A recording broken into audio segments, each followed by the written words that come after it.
terrible. Yeah, what up, Nathan? How you doing, brother? I'm good. I'm just digging up headphones. Cool. But you know What's what up, else? Nathan? They're the first ones to go when they have to cut budgets. Hi, Nathan. Well, yeah, he's getting his mic. Hello, or his hello. headphone. Wait a sec. Yeah, it's like the whole notion of this corporation and the idea that the U.S. citizen is a member of that corporation, and then the recognition that we are the spirit inside our body. So we are not the corporation, but we have an interest in the corporation.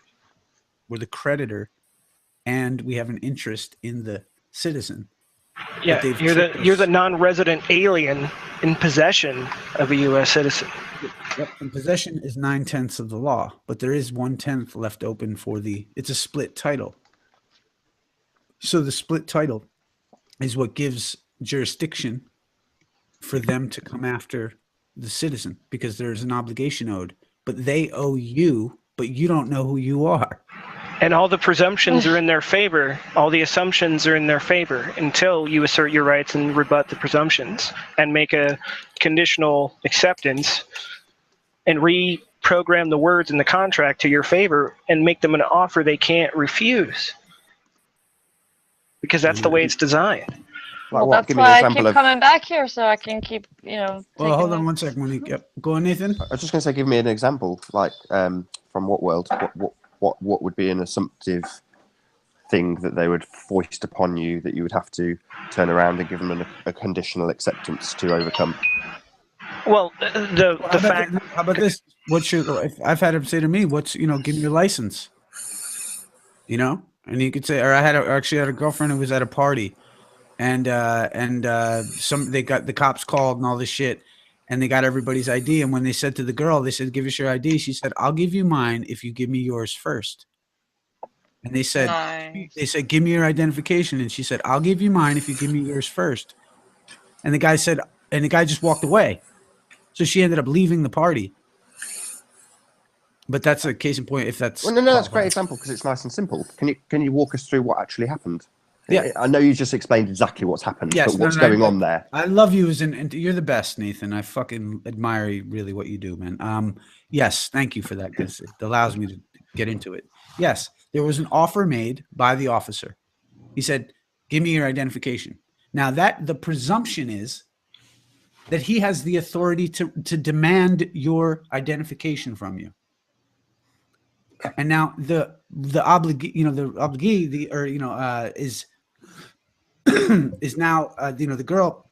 She looks at the offer. You have to give me a thing, and she's rebutting his presumption of authority that he has that she is required to give it to him. So she said, instead of saying no, I do not consent or some bullshit going through door number 3, she did a conditional acceptance by saying, I would, like the Bible says, agree with thine adversary quickly.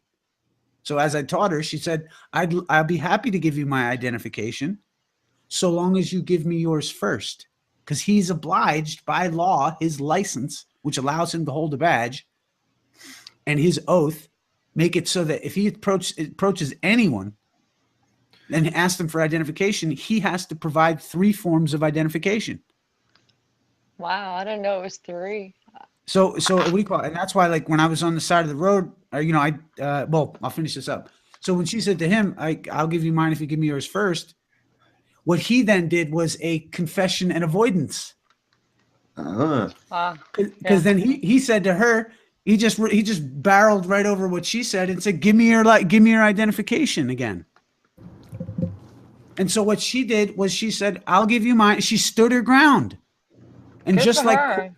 And so just like court, it's like he served, she made it null, void. So he served again, like in court, right? Like on tennis court. And when he when he served up the next thing and she stood her ground, he was now rebutted. And just like in the rule of tennis, there's only 2 faults. The third one would have been a violation. And so he backed off. And she not sticking around. Now imagine if she'd have stuck around for him to come back again. Well, that means that she doesn't have the authority to leave. But she took her own authority and just walked out, and no one stopped her. She actually came to my house, fucking shaking. That's Like, crazy. It worked. Great example. Awesome. Just out of interest, why wouldn't the officer give her 3 forms of ID? What's not in it for him to do that? Well, the reason that usually what'll happen is that if an office, we thought about this too, right? If you ask an officer for his identification, he's going, or his badge, or because his identification badge and a business card, and so what he does is they'll show it to you, but they'll never let you take it. Oh, so she's asking, you need to, if I'm going to give you my driver's license, you need to give me in my hand your driver's license. Well, the idea is that they'll present it, and the idea is that, well, may I inspect it? Right. Okay. And that's where they'll say, well, I'm not going to give you that. And then if you say, you could actually really just say, excuse me, are you going to deny me the right to inspect your identification, sir? You know what I mean? But the point is that they don't want to give up that information because they're liable. Like when I was on the side of the road, I told you, I've said this story. I was driving up. It's funny. I just read Rusted comments about spilling the beans on all kinds of past relationships, but I'll divulge. I was going up to my grandmother's funeral, right? And I was driving. I'd been up at, like, you know, got like 2 hours sleep in one spot and was driving the rest of the way. And was driving. I get pulled over. I got a fucking ounce in my trunk and I got a joint in my pocket. Damn. Been there. Cop pulls me over. I do my usual, forgive me. I look like shit too. Tattoo on my neck, the whole shit, right? So I'm like, fuck. So like he comes in and, you know, he's like, what, you know, license registration. I said, you know, forgive me, brother. What's the emergency? He said, well, you were speeding. He said, well, is it a crime to speed? He said, no. And so I at the time I was flustered. Actually, I was online on FreeChan. And I got pulled over and left the phone in the car and everything. Cause I got out of the car because because so I get out, I'm like, he's like, he wanted to inspect and see if I was high because I looked like shit. I'd slept like 3 hours, probably still smoking weed. And then so I get taken around, you know, I go outside around the back of the car and he does this little test or whatever on me. I do the test. I'm passing all the tests that he's, you know, just doing. And he's like, do you mind if I search the car? And I said, brother, he goes like, I give him the license, right? And he comes up and let's say there wasn't enough room for like Issa Mahal as the first name. So he's like, how come it's Issa Maha? Right. And I go, gotta be kidding. and I go like this. Well, like, no, look, like, you know, with my real name, it was too long it was just, they said, you know, he's like, is your name this? Or is it this? Because there's, you know, and so like I was like, oh, it looks like the people that made the identification didn't have enough room for the last letter. And what I had done there, because what he's trying to do by saying to me, hey, is your name this or this? What he's trying to do is call what the old timers call joinder. Well, it's in legal term, but it's joinder. He's trying to liken me to the identification. And once He wants you to accept. Yeah, he wants you to accept the corporate persona. He's trying to get me to liken myself to the corporate thing that's on the paper, on the document. And when you do that, Hold on now. Is that a verbal contract thing? Well, precisely. Thank you. Actually, yes. Great point. Okay. Forgive me. Yeah, you're right on the money. And that's the thing. And so what I said, which was a confession and avoidance, was I said, oh, it looks like the people that made the license didn't have enough room for the letter. That's awesome. It really is. And that was on the spot, man. God bless. And I always say, like, before God, I always say, you know, God bless us with the right words at the right time, man. And I was blessed with that line at that time. And yeah, that's what I said. So, and then he was kind of stumped, you know, because he didn't get what he wanted. And I know that he knows that I know that he thinks that I don't know shit, right? You know what I mean? But I know exactly what he needs. And so I wasn't giving him the joinder there. And he said, well, do you mind if we search the car? I said, sure, for $10,000. Right. Did you really say that, Issa? Yeah, I did. That's awesome, dude. Yeah, I said, yeah, you want to search a car? It's $10,000 for deprivation of rights under the color of law because no crime was committed. And he goes, I love when you bust out. He goes, but you were speeding. And I go like this. I go, do you mean to tell me that one of the honorable judges in this county doesn't know the difference between a crime and an infraction? Ooh, nice, dude. And so we're sitting there waiting. The cop, you know, the guy rolls up with the dog, and he goes and talks to the guy for like 5 minutes. The dog circles my car like 10 times or like 4 times, and he puts the dog back in the car, and he said, "I'm free to go." Now, granted, ounce of weed in the trunk, joint in my pocket. How did the dog? How did the dog not hit the car though? I'm curious. Could have been a gun dog. Could have been a Could have been a cocaine- could have I was been a about to say, command. I've known could have been a police cocaine. officers that You know, I that don't are from- know what it was, but Could have all been I can tell you. Could have been I a can tell you 'cause- command. Trust me, I know. They can make them command and Go on, everything. I Nathan. know. So the dog wasn't a drug dog. So that's Possibly. I would say most likely. So I used to know a guy that I used to sell hi-fi to him that was in the police force and used to be part of the dogs division. And that's just a tactic they use to scare the shit out of you. So basically, they get a dog out, and immediately, if you shit your pants, they're looking for you. yeah, they're looking at you. They're not Yes. actually looking Yeah, at that yeah. dog because that dog's probably not trained. It might be an explosives dog. It might be an attack dog. You know, the chances are he's not specifically trained to look for weed. Oh no, of Because course. And I So- held my cool. I held my cool. I looked them all dead in their eye, and I fucking Okay. looked at the dog and the rest of it. And like I said, I had a joint in my pocket. You don't think I was fucking sweating bullets and holding it But they down? just don't give those dogs. Hell They don't give yeah. those dogs to your average officer because they're so expensive to train. So Yeah, your average officer won't have a drugs dog with him. It's just Right. not Oh no, likely. yeah, no, they don't. They call them in. No, this is a great They have point a of canine clarification. Now, unit, yeah. did you have like weed, or was it like dirt swag, crappy weed? Or did you have like a sticky dank? So maybe You the know what? didn't Actually, smell yeah, like I it was can't. bad weed. You know what? Wait, I can't even imagine Issa smoking dirt weed. Well, yeah, I mean, of course. You know what I mean? I got nice weed. This shit was all right. It wasn't the kill, though. I know what you're talking about. But what do you call it? And I had it in a mason jar. I think. No, actually, I don't know. That probably saved But you right the there. point, well, I don't know. But like joint in my pocket. I don't know. But the point is that they're not looking for weed anyway. And I even said at one point in the conversation with the officer, I said to him, look, brother, I said, I was like, I want you to trust me. I want you to know that I'm not someone that you should be going after. Like, go get him. Yeah. I want you to go get the fucking heroin dealer. Yeah, what do I need? What do I need you to do? What do I need to No, do go to get the convince you that I'm going to murderer. be safe on your roads? Right, but now, Right? and to finish this, kind of, I guess what I was getting to. Long story short, is the Oh, idea that's that when they said at the end of it all, when they told me, you said you're free to go. I could have very well said, okay, gentlemen, business cards. Yeah. I want my $10,000 from Because they- Shit. Because they did deprive you because of your. they fucking did it. Yeah. Yeah. And the point is, I could have very well asked for their business cards and fucking went home and written a letter and fucking sued them all and took them for 30 grand. Actually, treble damages, I would have fucking, 30, 60, 90 grand. And possible against- tortious interference. Tortious So what stopped you? just deprivation. Well, I shook their hand and I said, thank you, gentlemen. I said, you know what I mean? You're honorable and I respect you. And you know what I mean? I would hope you know that they're a gentleman like I forget exactly what I said, but I was honorable with them. And I said, thank you, gentlemen. You know what I mean? And it's just, So, I don't know. with their interaction with you, were they being cordial with you, or were they being assholes? totally cordial. They will meet Okay. you wherever Yeah. you're at. Exactly. I know. We've talked about that. Yeah, they will Yeah, meet and you that's- wherever you're at. I've spoken about that too. That's what they use. Continuum of force. It's a continuum of force. The officer is trained to respond to whatever you're doing.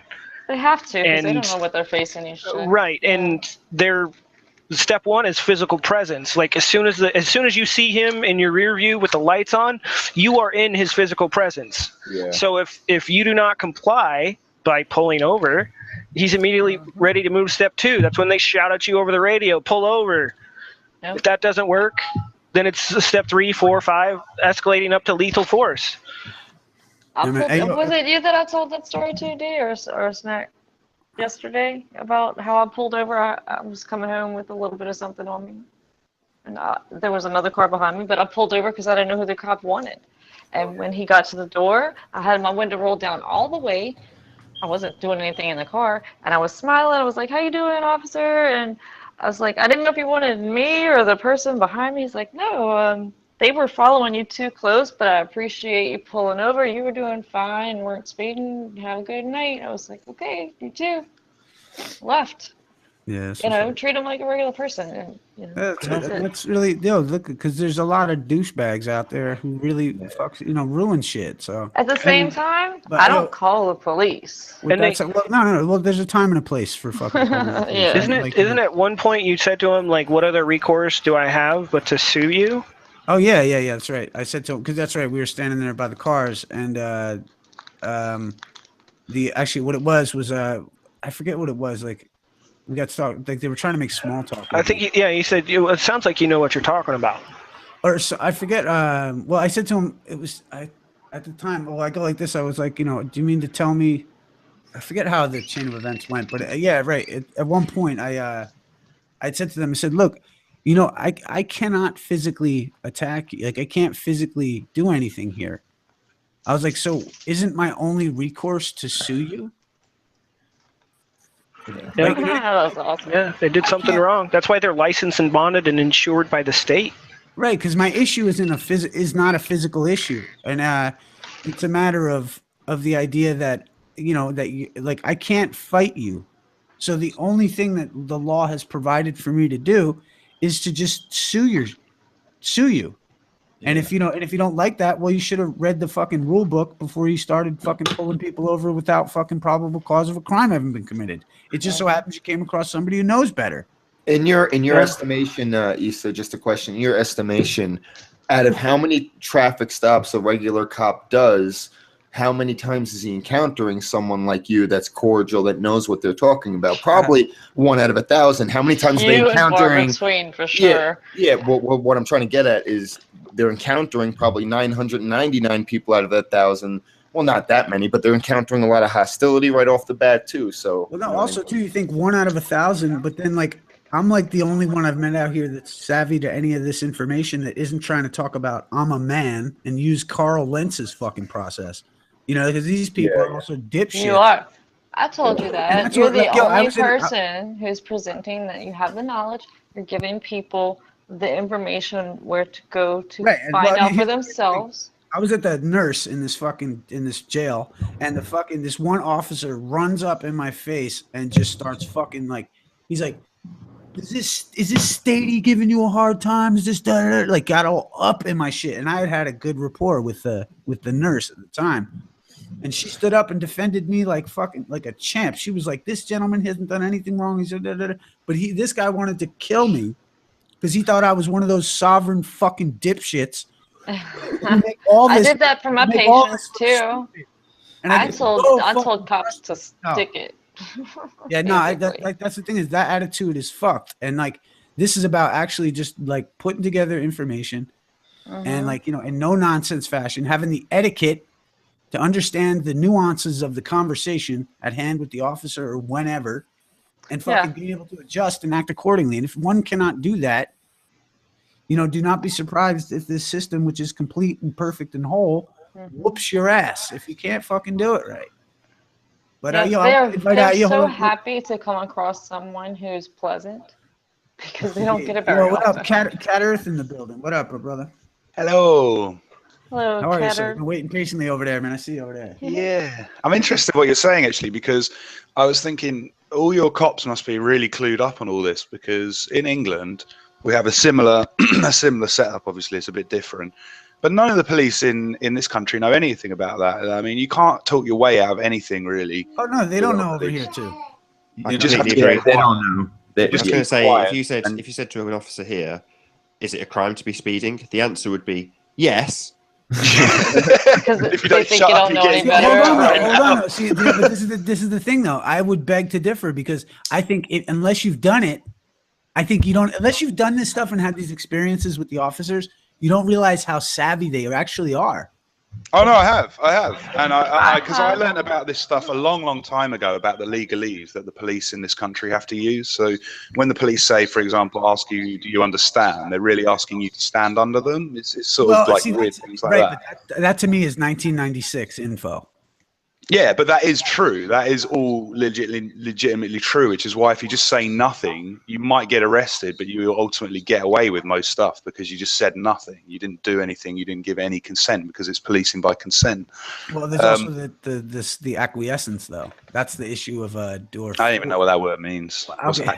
I know, well, like silence being consent. Okay. Yes. Oh, that's a new word. Yeah, don't feel bad. I learn new words all the time between him and cathexis and acquiesce, like the so what we've done actually, there's a great piece written by Gerald Brown wrote a document called Cooperative Federalism, and he writes about how the people acquiesce all their rights when there is no lawful authority for them to have to do so. And that's what, like, I've noticed in regards to England. I'm kind of fascinated with the English setup because you guys don't really have you have a kind of an informal constitution. But you have, I think, what gives you the unlimited right to contract. Like, you know what I mean? Like, you're almost at the point over there in England where it's like, if they were like, "Hey, what's your identification?" You'd be like, "I'll give it to you for $10." I'll give it to you for 10 quid. That would never happen. Hold on, you just put in an arm lock. What I'm saying, and I'm sure you actually probably have statutes and stuff like that. Yeah, like, yeah. Well, no. How about this? Let's say you want my identification, and I say, "Hey, give me 10 quid," and I say to you, "Well, isn't it my private property? Can I charge you for it? You got to charge an instrument saying I did a crime, sir. If not, it's $10 to see my ID." That's what I mean. It doesn't work like that in our country. You will just get arrested. I hear that shit all the time. You might get away with it once you get to the station. They check up the law. Well, I mean, hey, I agree with you, and that's why I've tried to adjust it. Like, me and one other friend of mine that we flirt with this info with, and it's like, like this notion of like, how to try to deal with it on the side of the road so you're not dealing with anything else, because he's really, like, a friend of mine's got a good line. He said, "Due to the circumstances." It's such a good line, like, because it's like, well, due to the circumstances, what's the urgency, brother? You know what I mean? Or I missed whatever. that. What circumstances? I missed what you said. Well, you had a great line. What? Well, let's say the idea, that like somebody pulls you over or something, and you want to practice your rights. You could it's to take away, like, I always say, "Forgive me" to the officer, because I want to give him the reason that maybe he pulled me over because I did something wrong. Forgive me. I might have done something wrong I don't know about. But something along that chain of events is the line, due to the circumstances. You know what I mean? Like, it's just it takes away the blow to the officer personally. It's a matter of, hey, due to the circumstances. It's very disarming. Yeah, the idea that you're kind of just neutralizing the offense to the officer, because a lot of people take up issue with the officer. Yeah. And and then the officer gets personal, and then all of a sudden you're in a problem. And and then like our friend in here before was telling me I'm a slave. It's like, that dude, he went from his old timeline to on this one and then back again. Yeah, he went back timeline. Yeah. Some shit. Yeah, good He was put. funny. But yeah, that's where. Because I've seen a lot of people tell me I can't do shit, and I say, "Oh, did you go in there as the priority security interest holder and try to settle, and close it, and get the genuine accusatory charging instrument?" And they go, "Oh, well, no, I never tried that." And I said, "Then why the fuck are you telling me it doesn't work?" Oh God. You know what I mean? Because like everyone, it doesn't work. Oh, excuse me, did you go in there? Did you conditionally accept every offer and fucking deal with everything appropriately? No, then you didn't fucking try it. I definitely think your approach works. It will work in this country. You just have to kind of be arrested first, though.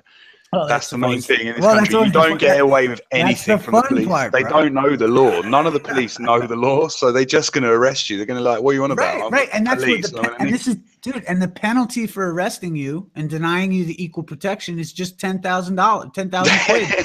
And you can get hold on. So you don't think doing it? Do you think doing a night in jail is worth $10,000? Yeah. You could. Yeah, I'm saying that. Yeah. Absolutely. I would think So if you're gonna have it, if you're gonna bring it on. It's like, look, like I said to the officer on the side of the road when he said, "Do you want to search my car?" I said, "Sure," for $10,000. Right. So just sleep it off. When you wake up, then it'll be over. Yeah, whatever. Go home. Yeah, I mean, well, like, look, if you can't do a day in jail or something, man, then you ain't got no place in this. So, like, it's like, but because that involves the aspiration of freedom. It involves the notion of, like, Patrick Henry, or when Patrick Henry, I believe, is life so dear and peace so sweet as to be purchased by at the price of chains and slavery. Forbid it, Almighty God, for I know not what others may do. Yeah. But as for me, give me liberty or give me death. Yeah. And it gets to that sentimental notion that we need those intrinsic words and those in the art and the motivation to keep pushing forward, because this is what our nations are founded on.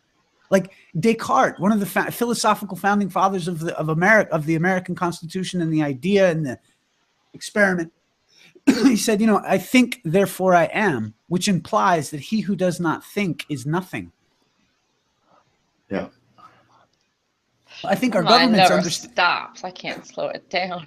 I think they have they have it built in them for the thinking man to win.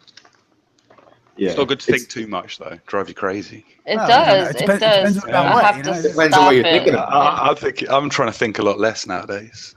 Hey, you know what, man? You No, I am too, actually. You gotta unlearn sometimes. Also, Yeah, I think so. Mhm.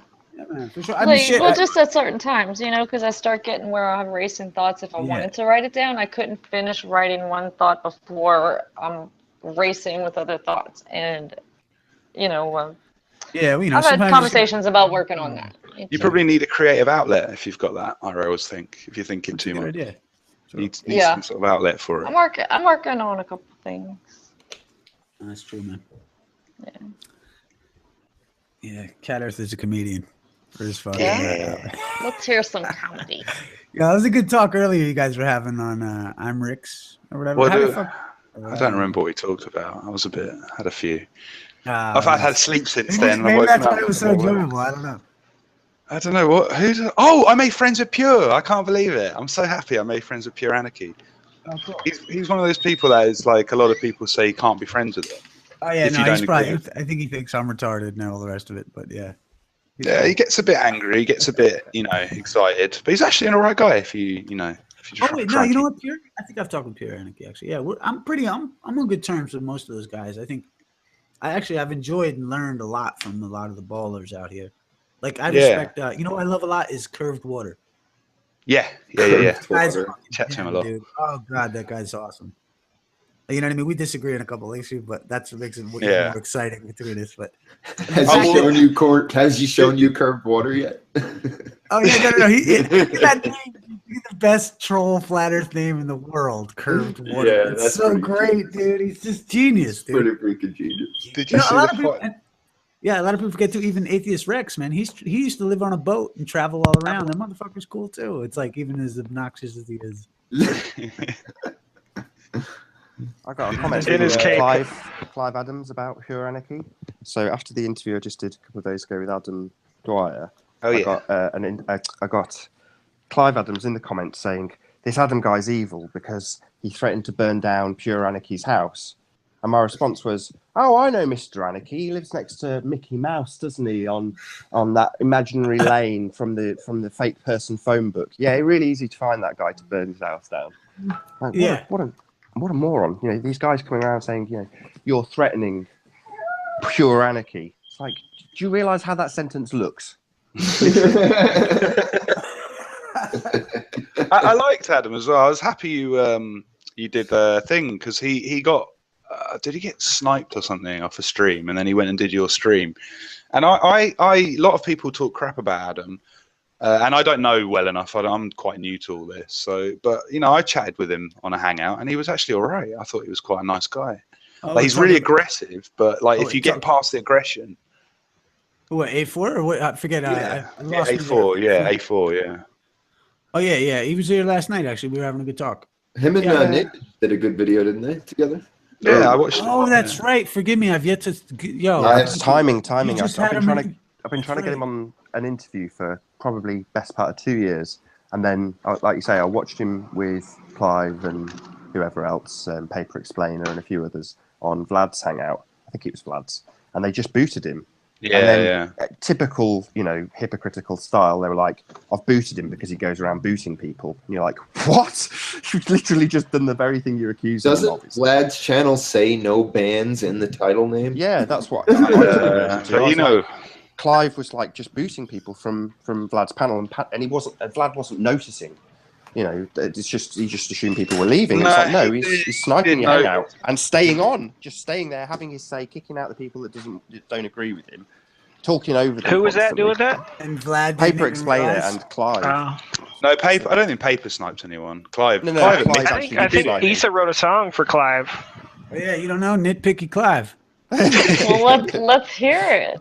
If you feel like it, if you're up to it. I'm trying to remember how it goes. I forget what it was. It was like, Nitpicky. Yeah, Nitpicky Clive. I was like, oh, Nitpicky Clive. Oh. And it was like, how did we fucking do it? I forget. It was like, Nitpicky Clive.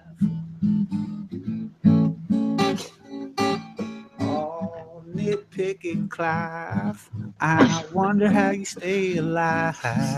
Oh, it must be tough being so cruel. It's bluesy. I like it.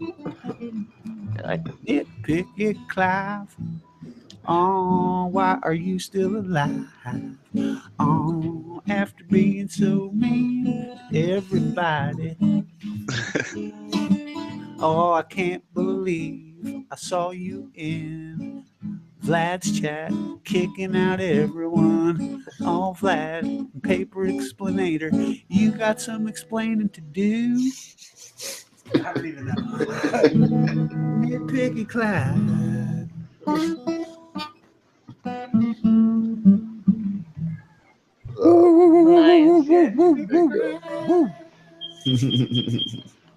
Yeah, no, Just I forget how to. don't be an asshole around Easter because you'll get a song written about you. Yeah, actually, oh, dude, yeah, I love doing that. Actually, Snack, can you hear a Snack? Yeah, man. So I know in the chat you said that you're not like this isn't a main subject of yours, but you were a bit off with some of the things Adam said about faking subs and viewers. So what specifically was it? Well, he was saying that like only like certain channels like TYT or I think these big like Infowars. I think he cited. I don't know, but he's saying that they're the only ones that have access to like certain codes. But like I don't know. It's just there's an API for developers for YouTube. So like if you wanted to or I wanted to, we could like register for that and like get access to like the sub programming stuff. Like if you want to make apps for YouTube, right? There's a lot of apps we know about out there, and so they all use like this structured format of coding. So this kind of stuff's out there. I mean, I'm not saying that like TYT or like Infowars couldn't like pay to have people like develop for them, because they absolutely could do that. I'm not saying that, but I don't think it's like YouTube like hands over like, okay, here's the keys to the car, don't smash it up. Like I don't think that's how it's rolling. That's kind of like what his narrative was. I guess that's my disagreement with it. Sure. I mean, he was making like, out that basically exactly like your analogy with the car keys. So if your true frequency network, or what did you say, TYT? Yeah, the Young Turks. Oh right, okay. So, or Infowars. Yeah. Trying to have a reasonable discussion. You just get the codes or the access codes to these chat servers that control all of the different types of chats in all their different variations. And once you're in there, you've got control of it basically. It's like I understand actually. I understand Adam's position enough. I think that where like I do understand why he's using those as like inferences, because he believes that certain people are connected to those channels. Not unlike Pete Shea's theories that like I might be Simon Shack, or that someone else is Evil Edna or something from September Clues, which I don't know shit about. All I know about September Clues, I've actually learned from Pete Shea fucking talking about it.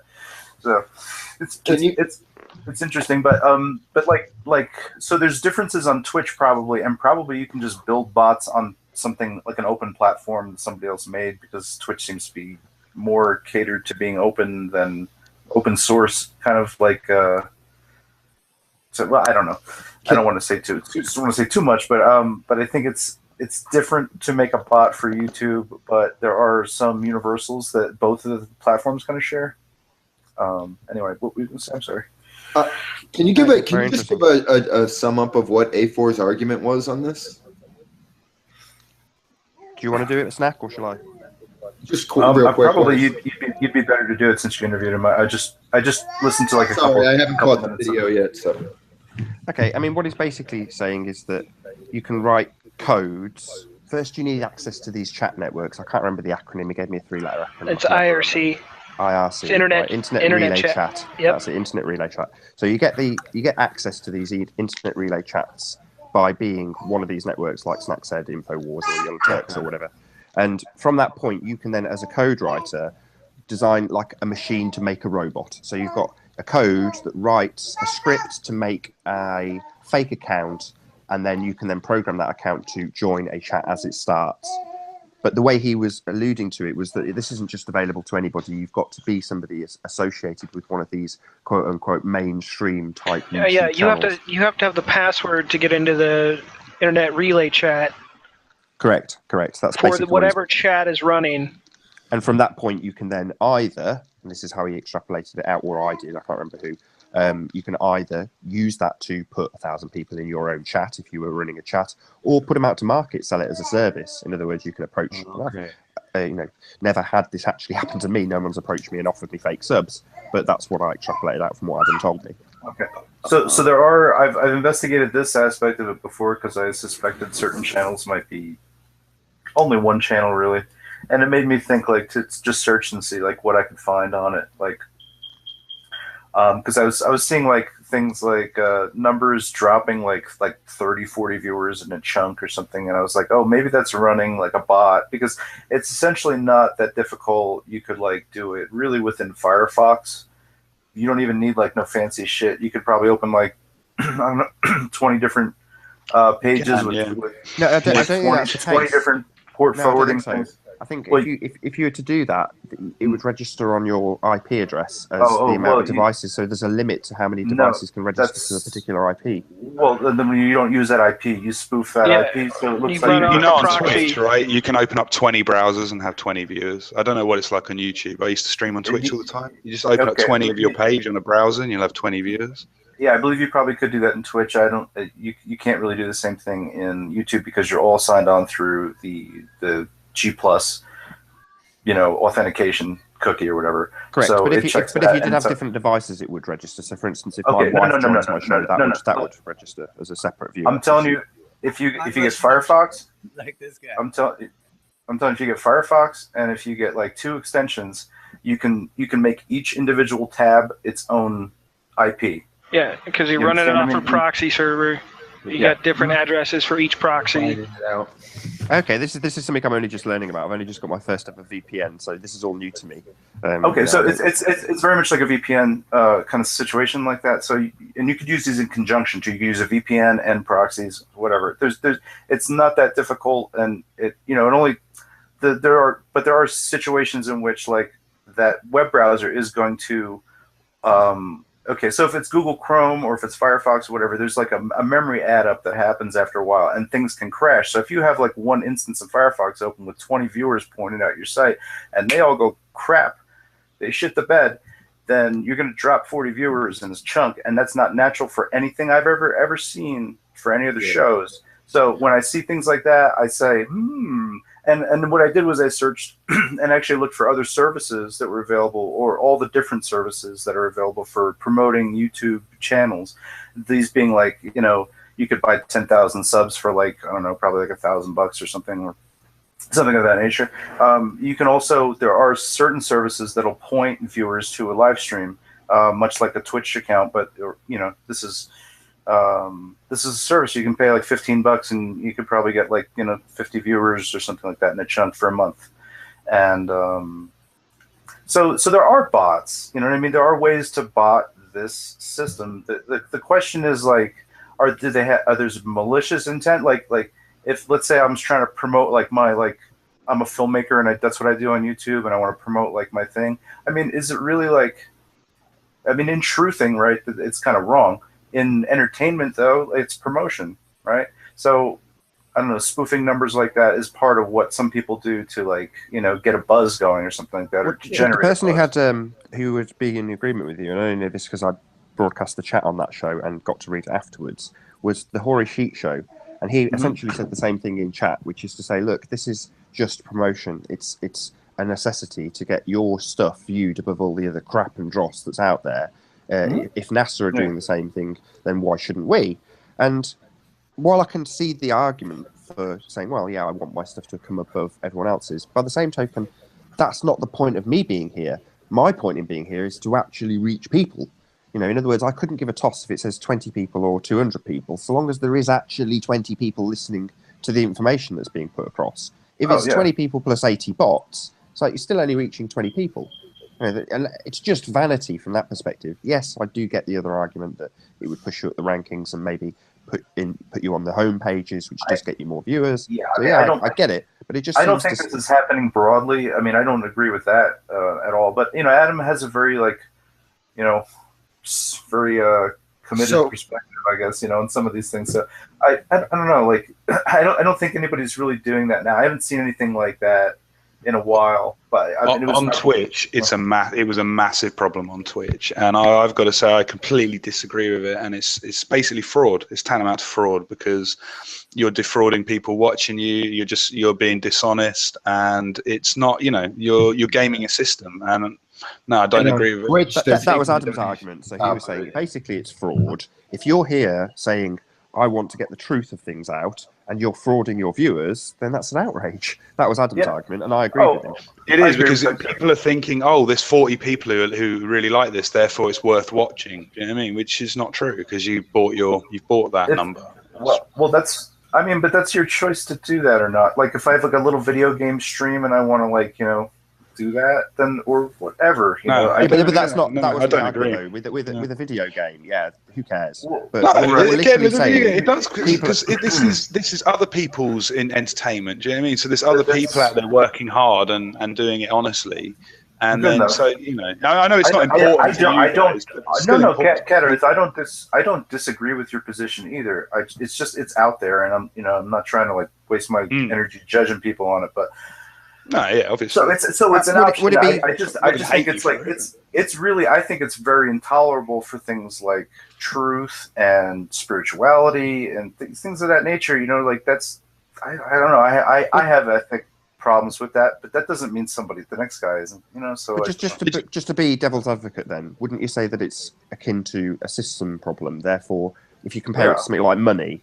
We're not obliged to use it, but we kind of do because that's the system we're in. And if the system we're in promotes NASA and their bullshit through fake bots, I mean, I'm playing devil's advocate here. This isn't my point of view. You should be the change you want to see in the world, right? Don't do what the people. I'm glad that was the first response. Yes, exactly. If you want the truth to be the thing that's paramount in your life, then the first thing you need to do is be honest with yourself, not kid yourself with 100 people watching when you haven't.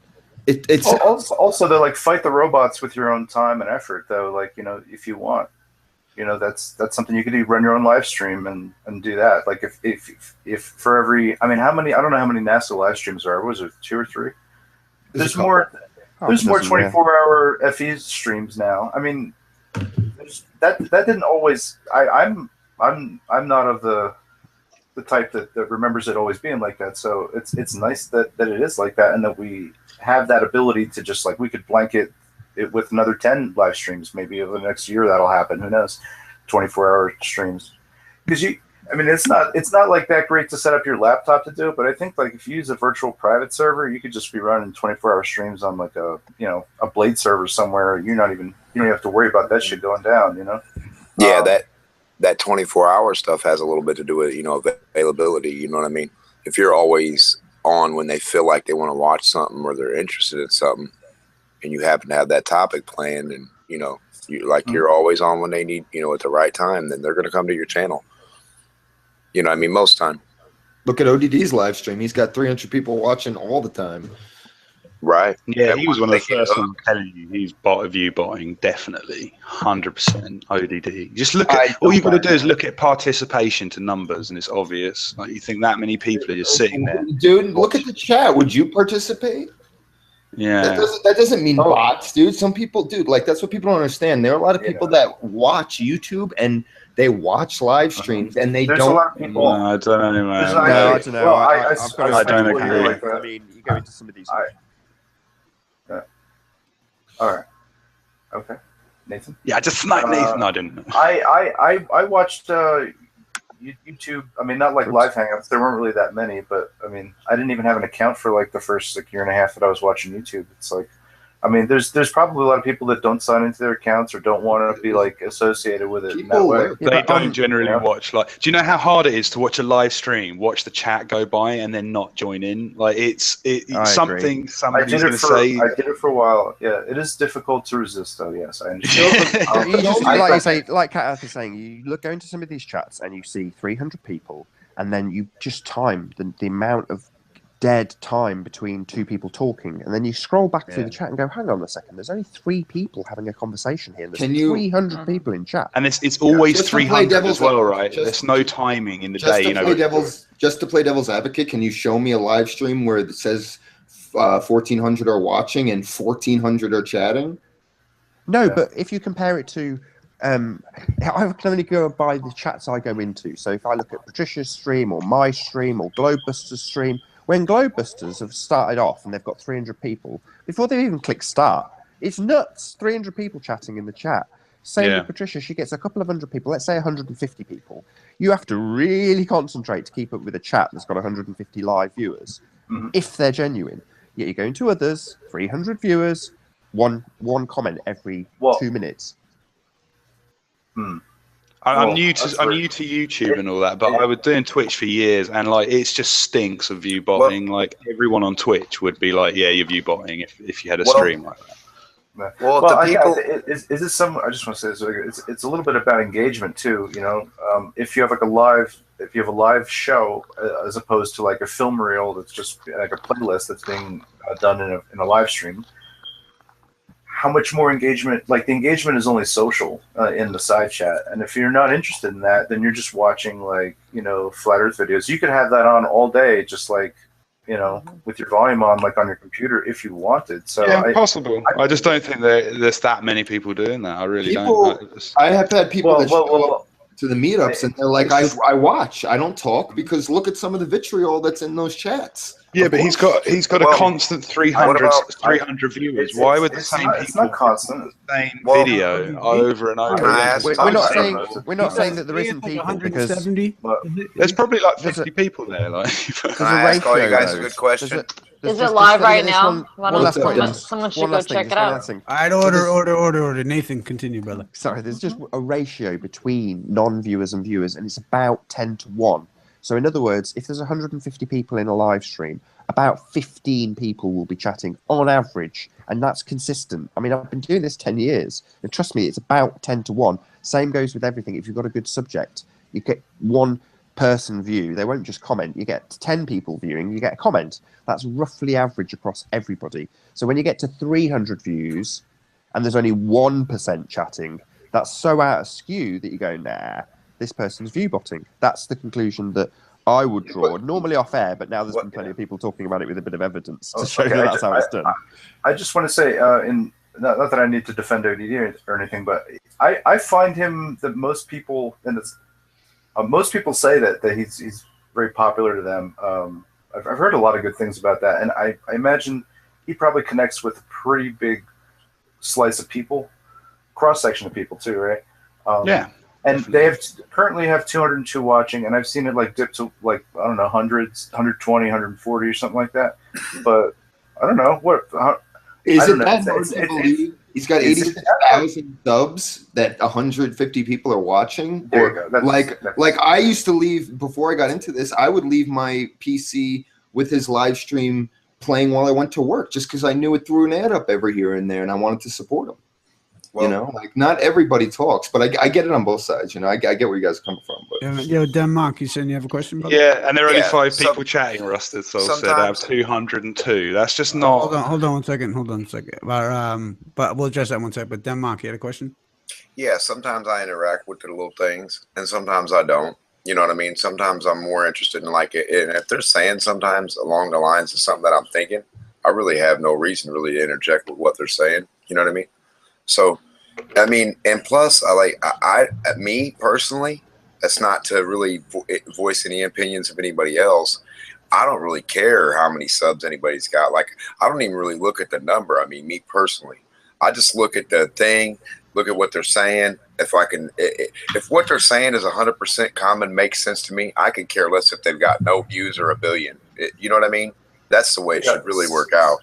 You know what I mean? 17 participants in chat right now, and it's like, okay, well, that cycles through. So what I can just do to mouse over and go to participants, that actually will change with the amount of text that's in there.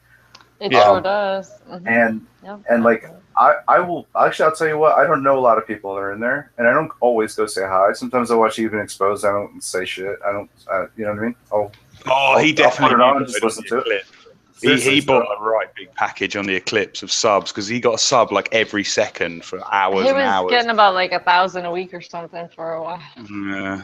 Maybe he was growing up fast, but And if you don't think Dredd knows how to do these things coming off the Twitch world and knows all these tricks, these little tricks to get big on Twitch, of course he does. Okay, well, That's where it's Dredd's a coming friendly. Let's ask it slightly differently. So, if Dredd was on the panel right now, and he's a good guy, I've got definitely nothing I like against Dredd. Dredd. Me too. So let's say he's on the panel and we say, okay, Dredd, are you using these CPS, whatever they're called, networks? And he said, yeah, I am, because I want my shit to be popular. What would be I don't know, as an individual, my reaction would be, well, okay. I'd appreciate his honesty, but I don't agree with it. That's fair enough. I don't think I'd suddenly jump down his throat if he just said, I am. I'd very well appreciate his honesty, but in the fact that okay, I take it in the same way that they react. The way I saw you react to something is the way I'm going to react to you when you try to do that to me. You see what I'm saying? That I'm going to give you exactly what you're putting at me. So, like, if somebody says something about truth and this and that, and like they don't care, and they're like, I'm a truth person as long as your message is truth, I could care less about anything else, right? And that's how you ride out. That's your opinion, right? But if your opinion is F anybody who doesn't, or F anybody who actually buys subs or has any of this fake stuff or any wrong things that might not be all the way 100 million% accountable for, you know what I mean? So if he acts like that towards people, then, what's he going to get back is what I'm saying. What you put out sometimes is what you're going to pull back in. You know what I mean? No, I agree. Yeah, we've come full circle. So what we're saying is if you're saying NASA are liars, this is where they're fraudulent and you're frauding your views.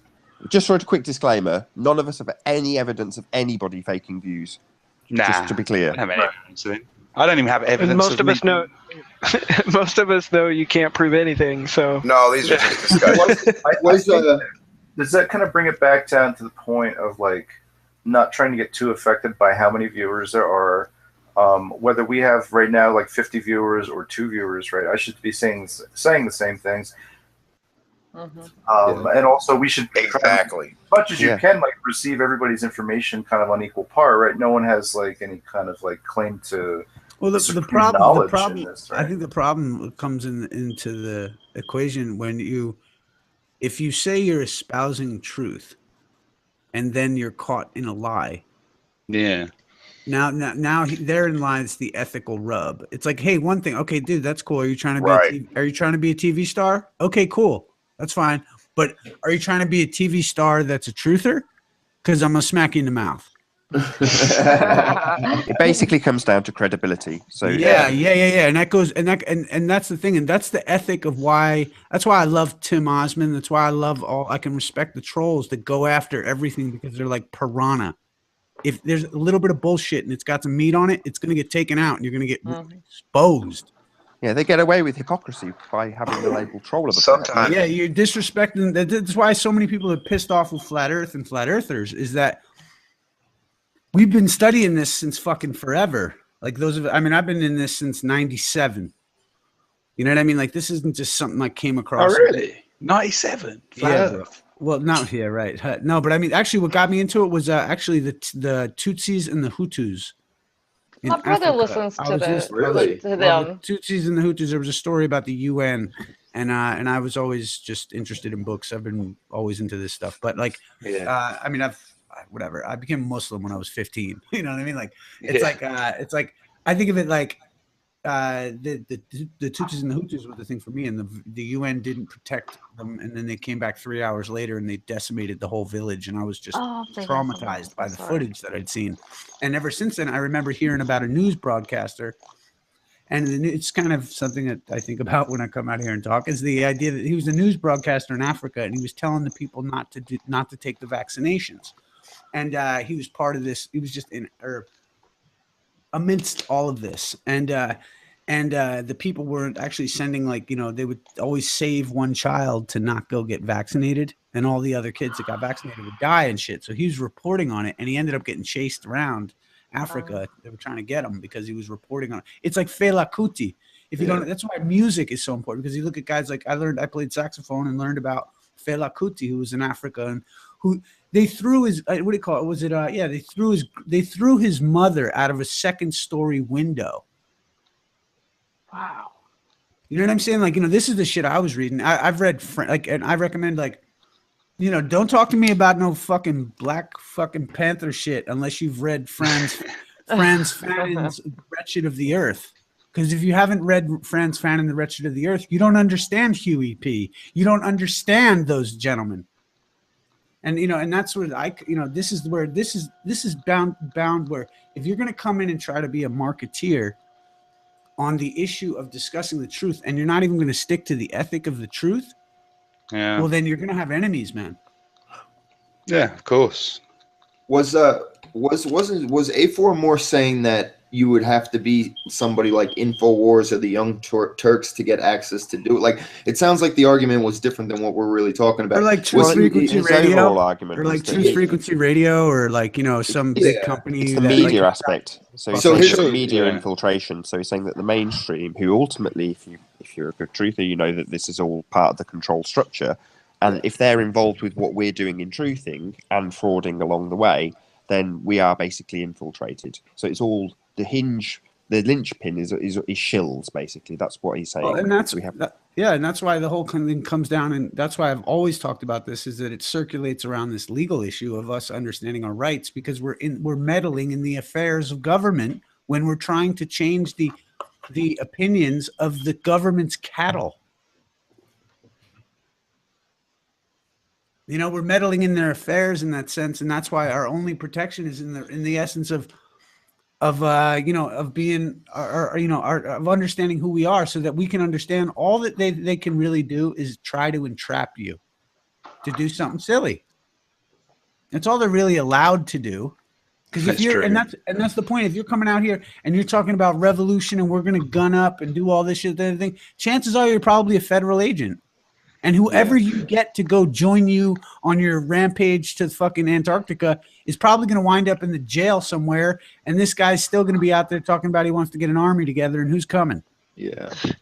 That's what they want. Nothing more than you to get an army and rise up. Yeah, they want or better yet, they want to give you the army to join. They're like, here, come join our underground secret special group. Come out to Oregon. Yeah, and you show up in the marshals. You won't go back home. They go like this. They go, here, you know what I mean? We're gonna just hold this gun, and then they fucking cops come in, and you're just like, wait, what? Yeah, that's so true. So you know what I mean? Like, it's just a point. That's why I'm saying, like, it's like, fuck friends out here, man. Shit, I'm not trying to even, like, I'm curious even about any of getting together with anyone. It's like homeboy had asked me about, why don't I go to Times Square and fucking whatever. Why? Because I'm gonna be circling back wondering if one of y'all motherfuckers is following me home. Fucking beat your ass when I catch you fucking following me. You know what I mean? Because like that's how I operate. Yeah, I don't trust nobody. You don't want to be. you can't really be feeling like that when you're chatting to everyone. Well, no, but I'm saying that it would be naive not to be so. And like, it's like, look, man, I see angles where people don't even fucking imagine that there could be an angle, man. I can't help it. Ever since I was a little bit, fuck you. I don't trust you. But I might be nice. I might be nice to everybody out here. I've been friends with everybody, but shit, you don't think I got opinions? Fuck. And you have to keep your eyes open too for people, but Hey, my next question, I guess, to Nathan would be, how dynamic do you think a sock bot could become? So let's say you are flooding a chat with botted accounts, right? And they're programmed to respond to certain keywords. How dynamic could that get? Like, I can't see it being that intricate. You know what I mean? To the point where you wouldn't be able to distinguish it from a bot from a real human being. I don't know. I think they're pretty good. I mean, I first experienced bots when I was in AOL. And this is back in the 90s, and you'd get instant messages pop up and people would start chatting to you. And what is that, 20 years ago? They'd be obvious that it was somebody that was a scripted bot. Whereas these days, I think it's a lot better. So yeah, if you were to go to the effort of thinking, let's test this person, but I don't think anybody, because they're good enough to just about go under the radar, I don't think anybody's going to be sort of going, let's test this person and see if they're real. Apart from people like Adam. Yeah. Okay. He's like trying to find their address. Burn their house down. You could theoretically have a bot program with 10,000, let's just say globy comments. You know, Well, I think Adam had a better answer for this. What he said was, rather than you can script them to have responses to other people and interact with third parties, but the better way to do it is to have two bots interacting with each other, pre-scripted, and occasionally, drop a reply to somebody who tries to interact with them. That's like but they're not generic like reply. intelligent. They're not like intelligent chatbots. So I mean, I think what the best services that are offered basically are like pre-scripted comments that are just general. I think I've seen exactly what he was just talking about the other day a couple times, like in different places, not really like Flat Earth or nothing, just like on other places. I saw exactly what he was talking about. It was like two scripted things, and then like every so many minutes, there'd be like a little message to like whoever else was in the chat. It was weird, and it was like the same type of thing. It was like a little cycle. That's pretty weird. Yeah, just think of Nightbot. So we've all seen Nightbot, and we all know what Nightbot is. It's, you program it to do certain responses. If somebody types in LOL, it can say a scripted response. Well, that's a simplistic version of exactly the same thing. If you didn't know Nightbot was a bot, there's a good... I've seen this happen. People go in and don't realise what Nightbot is and think it's just a screen name, and will interact with it. So my blatantly, obviously, pre-scripted response. My next question would be, I guess, out of all... We've all seen the vitriol, the nonsense. Out of all that, how much would you guys think would be botted and would be just real humans that suck at life? I've got no idea. No way to tell. Yeah, I think in Flat Earth it's 99.9% real people. Of course, you're anti-Flat Earth now, aren't you? Me? No, I'm saying the bots. I don't think there's that many like talky bots in Flat Earth in all the chats I'm seeing. I don't think it goes that far. I just think a lot of it's view botted. I just think the views aren't legit. Notice the confession and avoidance, everyone? Oh, yeah, I'm not a flat earther.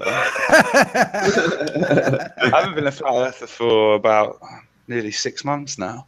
Really? It's good, guys. Yeah, South Celestial Poles convinced you. I've heard you argue. And the sun, and the sun. I hate to say it. More often. Wait. Hanging out with the lads again. But you got? Are you back to the globe, or are you on a different? Yeah.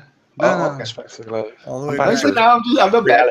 He's moving to Israel next week. The heavens have proved it to him. It's amazing. Those heavens, they can convince people of anything. Yeah, but you right, okay. But he's going to join the IDF. I'm not going to have a debate about it.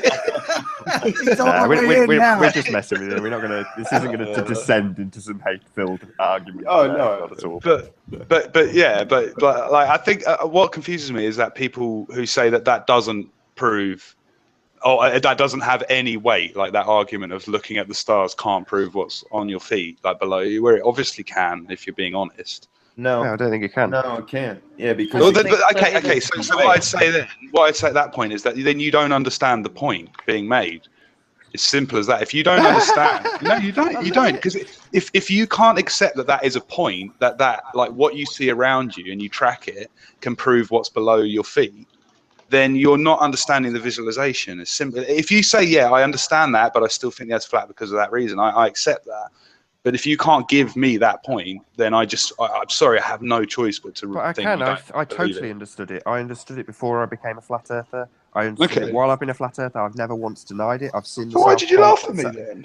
I'm just fucking with you. But I'm just saying. It's one where it pisses me off more when Spurskimo says, "I don't believe there is a South Celestial point that the stars rotate around." And you're like, "What? How dare you?" Just because it happens. I mean, when I've watched this, I've just told this story plenty. I've sat with my wife and we've sat with the iPad, admittedly, going, "Let's have a look at the South constellations," because I don't know what they are. You're not familiar with them, so you're looking at them, you're pointing out. It's all very romantic, and you can see how they rotate. You sat there for hours, and you got a good concept of what's going on above your head. But at no stage, this is pre-flat Earth. Oh, yeah, I sniped him. I've had enough. No, I'm joking. I wish I had the snipe on it. That'd be cool. Dodge connection. You wouldn't be able to come back. I was going to say, there's no stage that I looked up and went, yeah, that's convinced me now. And if you present it to me with a time-lapse star trail format showing the actual point with the swirly lines, it's like, well, that's just a CGI image. The fact that they can produce those trails and you can see these circles, and I can observe the motion and direction that they're traveling, and I do realise that they are traveling around the same singular point. But you have to do a lot of extrapolation to get that to convince me that I'm on a globe, and that was true when I was. No, I'm not saying it globehead. has to convince you. I'm just saying, like, when people say there's no evidence, I'd say that is like one piece of evidence. And Spurs schemo you're talking about, yeah, that pisses me off. Do you know what I mean? If you It's say, how well, do you that's deny not- this? That's true. It does happen, and you can extrapolate it out. It is a celestial sphere. You know, you can use that as a very good argument for living on a globe, and it has been used. It is used to this day. So to deny it is enraging. You know, you just think, that's just just making us look like confirmation idiots. bias. Yeah, it's confirmation bias. Yeah, just don't make us look like idiots. If something's unexplainable in your model, not that I even have a model. You know, if truly intellectually honest, I'd say I don't know what the shape of the Earth is. I can't get a pie enough. I can't look at it. But from my observations, it's flat. Most intellectually honest flat earthers will say that in pretty much the same order as I've just said it. You know, but people like Spurs are like, no, the Bible says it's flat. We live on a motion, whatever the string of words they put together from the Bible, and then will deny something that contradicts that. Oh no, you can't do that. You just don't have an explanation yet. That's fine.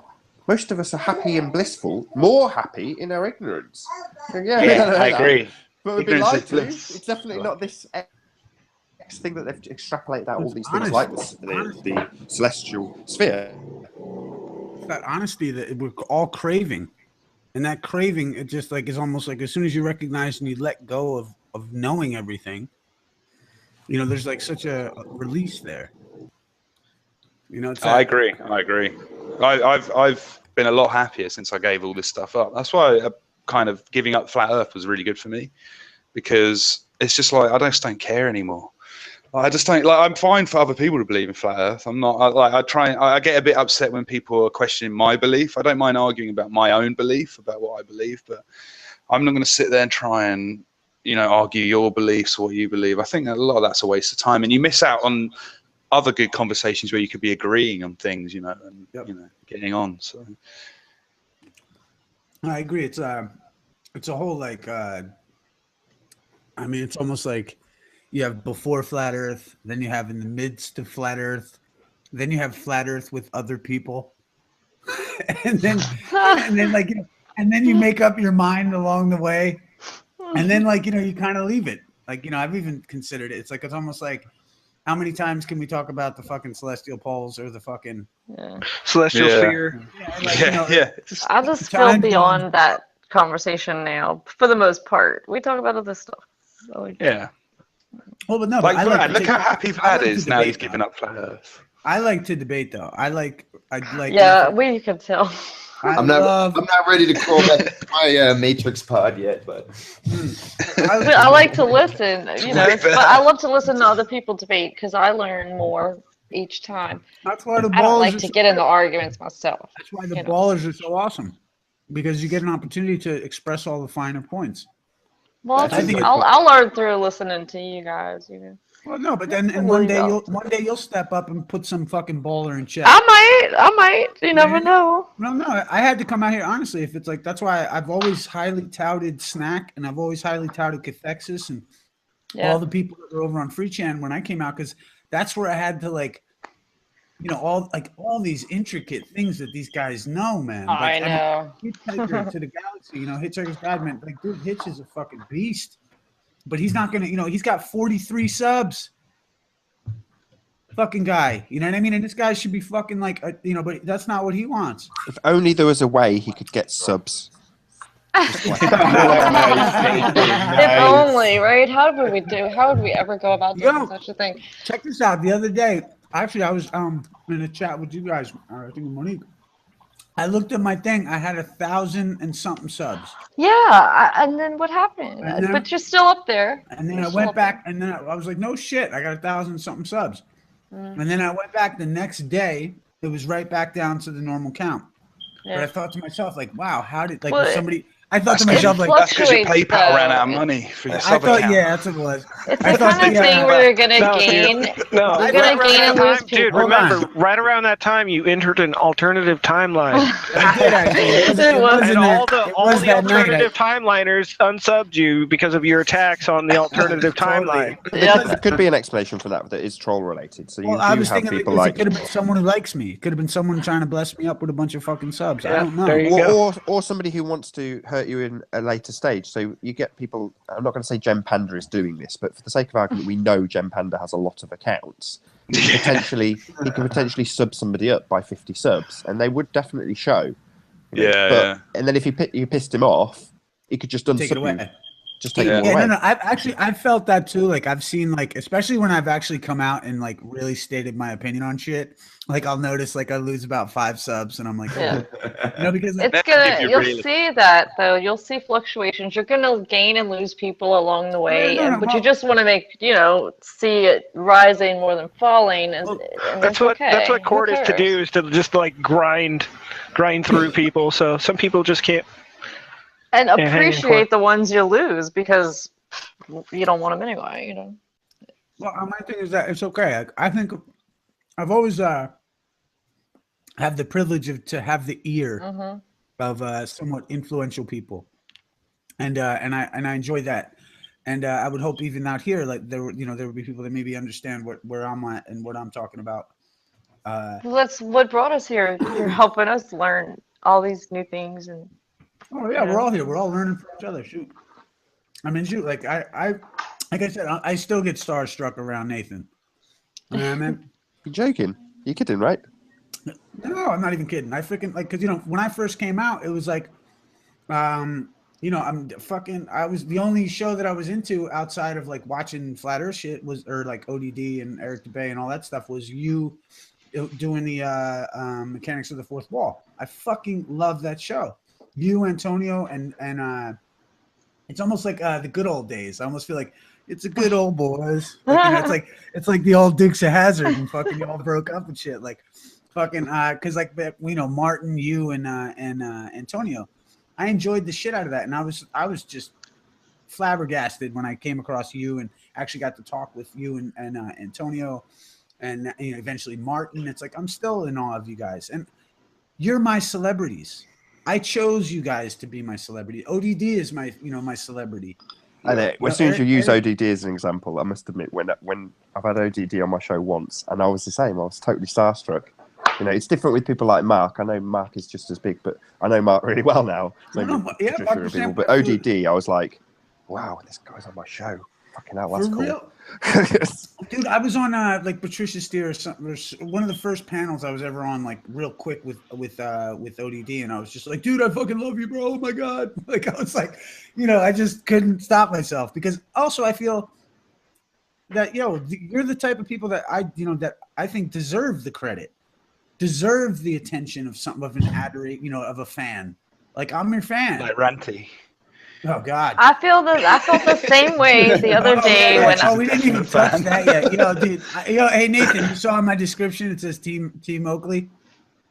Oh, Team Oakley. Yeah. I got Team Oakley on my shit. Honestly, I honestly wanted to say, even like that video. There was a video that Randy put up with your picture and that soundtrack from Deliverance. And, no. And I thought to myself, like, what a I listened to 3 seconds of it and I turned it off because I know the scene and I know what it is, and it's utterly fucking disgusting. Yeah, and I've never watched it. I just know what it's about. I don't want to watch it. Like, I have I have no tolerance for certain kinds of, like, I don't like dick fart jokes, stupid shit. I don't like any of it. I don't like banal fucking evil shit. I fucking detest it. My angels kill your demons, dude. Nathan said some pretty bad stuff, to be fair. I started watching the Randy stream and I was like, I can't watch any more of this after about 10 minutes. It was driving me nuts. Hold on. What have I done? Too mean. Some of the mean stuff you said to, I don't know, Rory or someone. I don't really know. Oh, here we go. So this is Captain Hearsay telling me what I've said to somebody. No, he showed the video. That was on his stream. He was showing his messages on the stream. And it was when I told Rory to go fuck his own leg? Yeah, things like that. And like, hold on. You died. Let's talk about this. So Rory trolled the living shit out of me on instruction from Antonio Subarat, based on the fact that I was a truther making money on Flat Earth. So Rory trolled the living shit out of me for a week solid, to the point where I lost my shit with him and went, go fuck your own leg. Piss off. If you don't like what I'm doing, sod off and don't come back. That was my attitude to him. And I will tell him to go fuck his own leg. Right. This is a guy who I've hosted. I've had him to my Flat Earth meet. Say my, that's a bit rude, but you know, I've had him to a Flat Earth meet. I've given him lunch. I've fed him. I've done a little skit with him. I've filmed him talking about his crisis actor involvement with fake false flags. All happy and peachy. We depart, and then what is it? 15 months later, he comes up with some bullshit story. It's like, what the fuck? This is outrageous. Someone like Rory, I did watch Rory's video about me. I was like, what's the motivation behind this shite? And then right at the end of the video, he says, by the way, I'm going to be doing live stream soon. I was like, oh, right. That's what this is really about. 14 months later, when he's already had me over a barrel for a week solid about my advertising, do you not think he would have mentioned some shit about me talking about his daughters getting fingered? Right, but what absolute bollocks. I've never heard something so outrageous in my whole life. I've not addressed it because that's generally my attitude. But now we're on a panel talking about it. I'm more than happy to say that people like Rory will just make stuff up because he's doing his own live stream.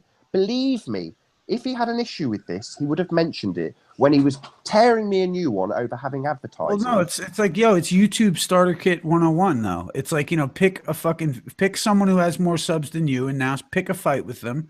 Now everyone knows. Now, if they're lucky enough, you'll make a video in response to them. Now your viewers know who he is. Exactly. And the YouTube business plan. At least Flat Earth Vancouver will be honest about this and say to me, man, I make you so many adverts. Why don't you make me them? That's what he says to me. I'm like, because I don't like you and I don't want to make you adverts. Ranty didn't get it. Didn't get that I actually quite liked him. And made him an advert. But that was disappointing. The context of the advert was, I don't agree with the shite that chemtrails are burning you. I did not agree. I had your back there. I was on your side with that one. Those are the vitamin and minerals they're spraying on everyone. But there was no aggression. I don't agree. Just give me more evidence. And off the back of that, he's basically gone Captain Hearsay and agreed with every bit of bullshit that Rory McFizz has come out with. And he's now going around banning me from every live stream he's a moderator in. So half the British streams I'm banned from now. I can't go in Jamie. Can't go in Anthony's chat. I can't go in anywhere that's he's a moderator because he bans me because I've disagreed with this chemtrail shit. And he's even before I joined, as soon as he was in your chat, the perverts here. It's like, how just seems like there would have been a ton of people in the were being seeking treatment for burns that day besides just him. Well, I mean, I'm going to do if you ban everybody, bullshit. You get burned and then you say it's chemtrails. I'm going to call you on it and ask for more evidence. I've had regular sunburns like that before. It's second-degree burns. They had blisters. Me too. I like fried chicken. It's already bullshit. On a roof. Can't blame that fucking shit on. I mean, I thought that was shit was retarded. Since I was 14. And fucking what's his name believing in orbs and shit. Like, go fuck off with your orbs and shit too. But as a consequence of being a person to actually say, I don't believe you. Just have you got more evidence to support what you're claiming? I've now branded a pervert and banned from half of the Flat Earth chats. Now that is a bit upsetting. I'm not going to lie. You know, initially I was all balls to the wall. Look, mate, I've trolled Tim Osmond. Don't fuck with me. That was my attitude in the email, and I meant it. You know, generally speaking. But I've had a turnaround. Do you think it makes any sense though?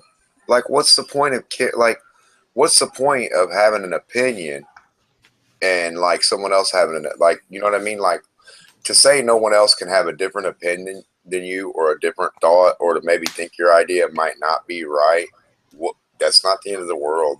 What does that matter? That just gives you, like, it's not healthy for everyone just to be like, yes, you're right. Yeah, that makes for a boring conversation. You can't, not only that, that'd be unopen-minded people too, you know, like. On the flip side, and I'm going to defend Ranty, and this is because, as I say, I do actually quite like the guy. The reason Ranty's taken such strong aversion to me is because at the time, and I assessed this after the fact, in the chat, the word chem burns came up. So I asked, what are these chem burns? Bear with me, this is a little bit long.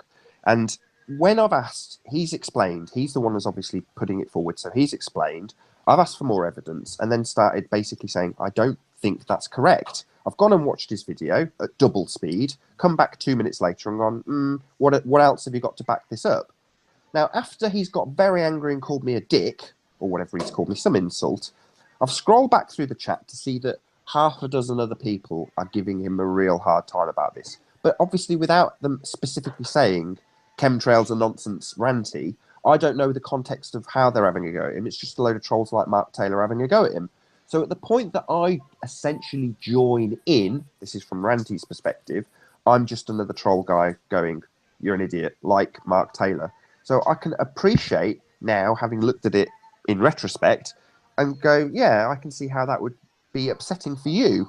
But I've literally never had an opportunity to say this to Ranty, because everywhere he sees me, he calls me a pervert and bans me. It's like, I've had Anthony Riley going, come on, man, you two would get along. And I'm like, yeah, in my email, I invited him down to Leamington. I meant it.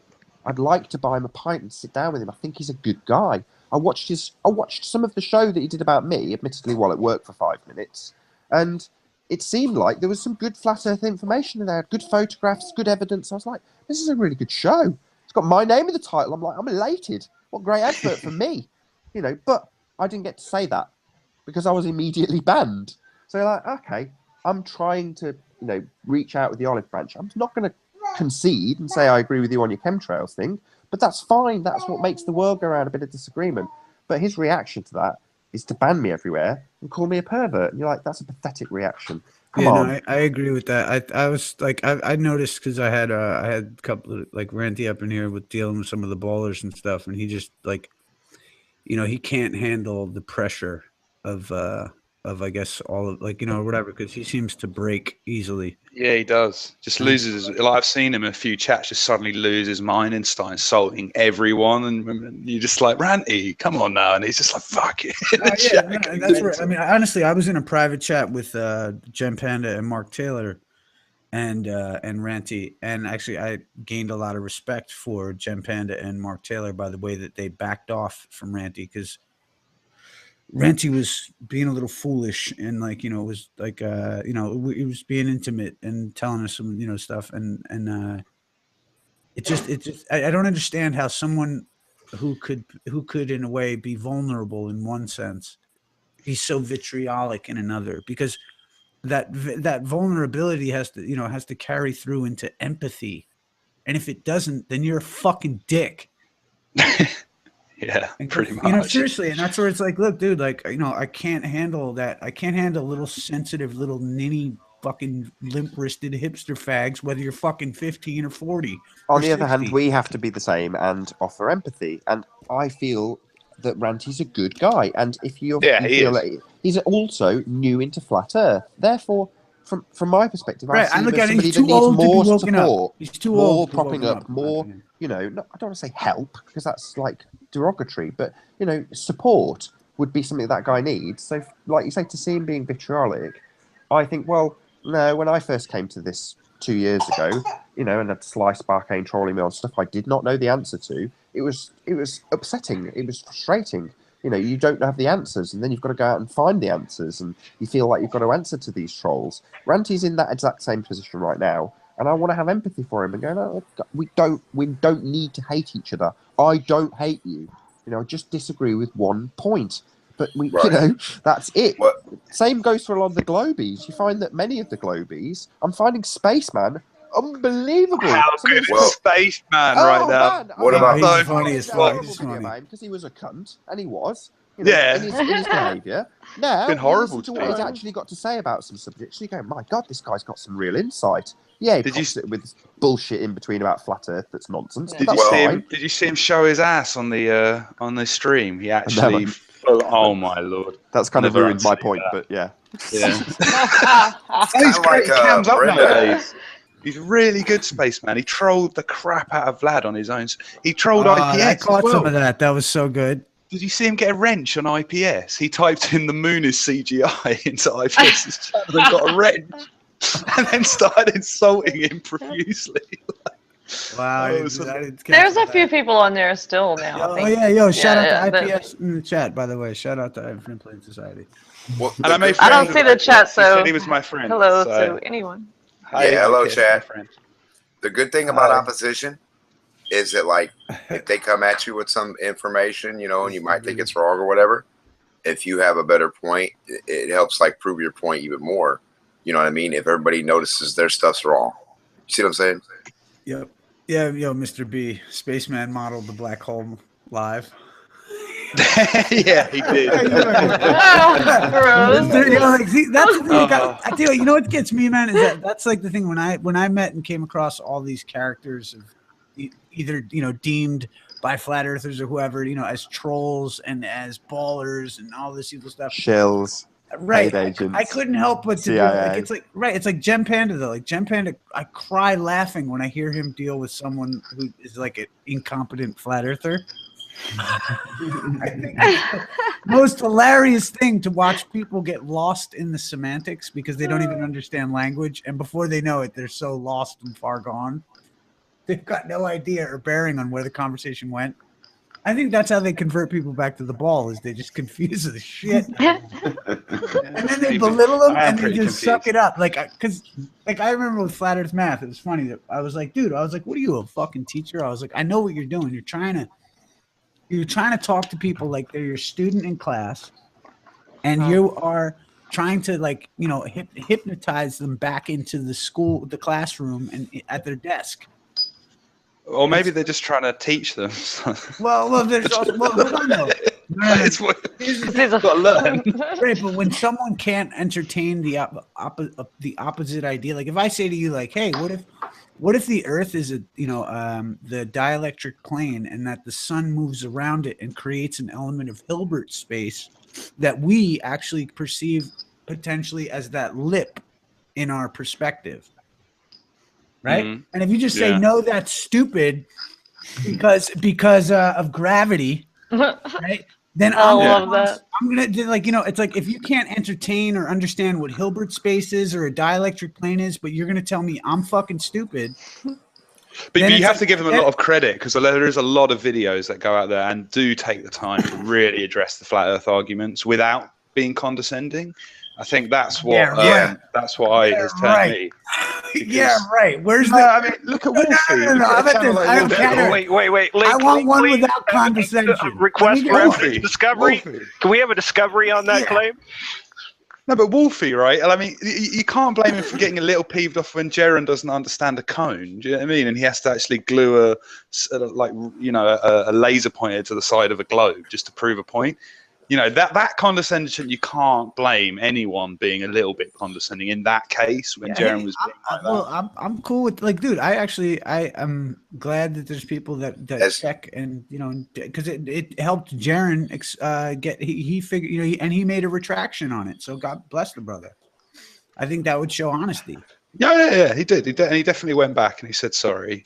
But still, it was a serious, because Joe, he was getting annoyed, but it was as simple as you don't understand what a cone is. If you're saying that isn't possible, for a circle to go around, something to go around in a circle and be lined up with its tip, that means, a point in the sky. That means you don't understand what a cone is. A simple, object, and that's kind of why he was being condescending in that video. I can imagine that. Of course, I mean, he made a mistake. I mean, with that's why the condescension and the jokes and even when I'm rough with people, I think of it as healthy.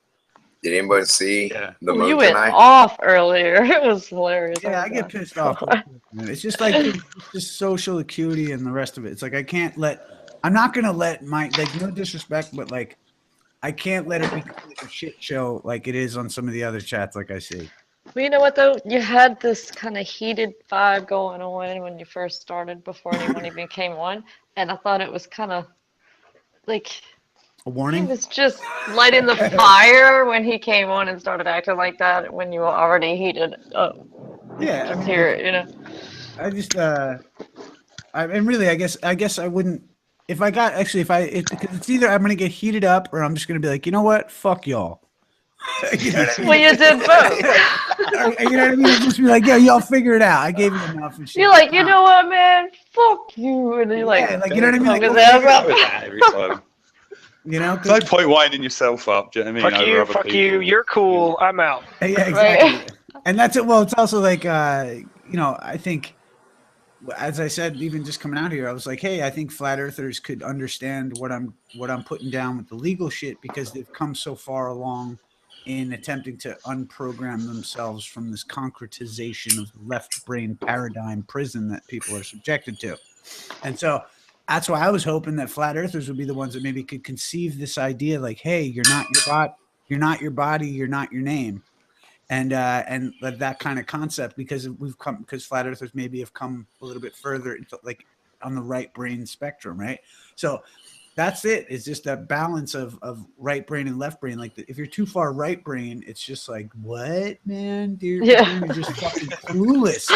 And then on the left brain, it's too analytical, too got to know everything, and I know what the sun's made of, even though there's no way to fucking tell. Well, I Did know I use anybody- both because I'm ambidextrous, so he's a little. Yeah, whatever. But the point is like, you know, I can't. But fucking whatever. I can't, seriously, no. But this is actually, it's a case in point, because like, it's like it's like we have to keep moving forward, and I'm brutal when it comes to ideas and conversation, and it's like, you know, I'm quick, I'm too fast to put up with like I'm from, you know, if I go like to Pennsylvania, people are like, can you slow down? And I'm like, no, motherfucker, I'm not gonna fucking slow down. Give me your fucking money.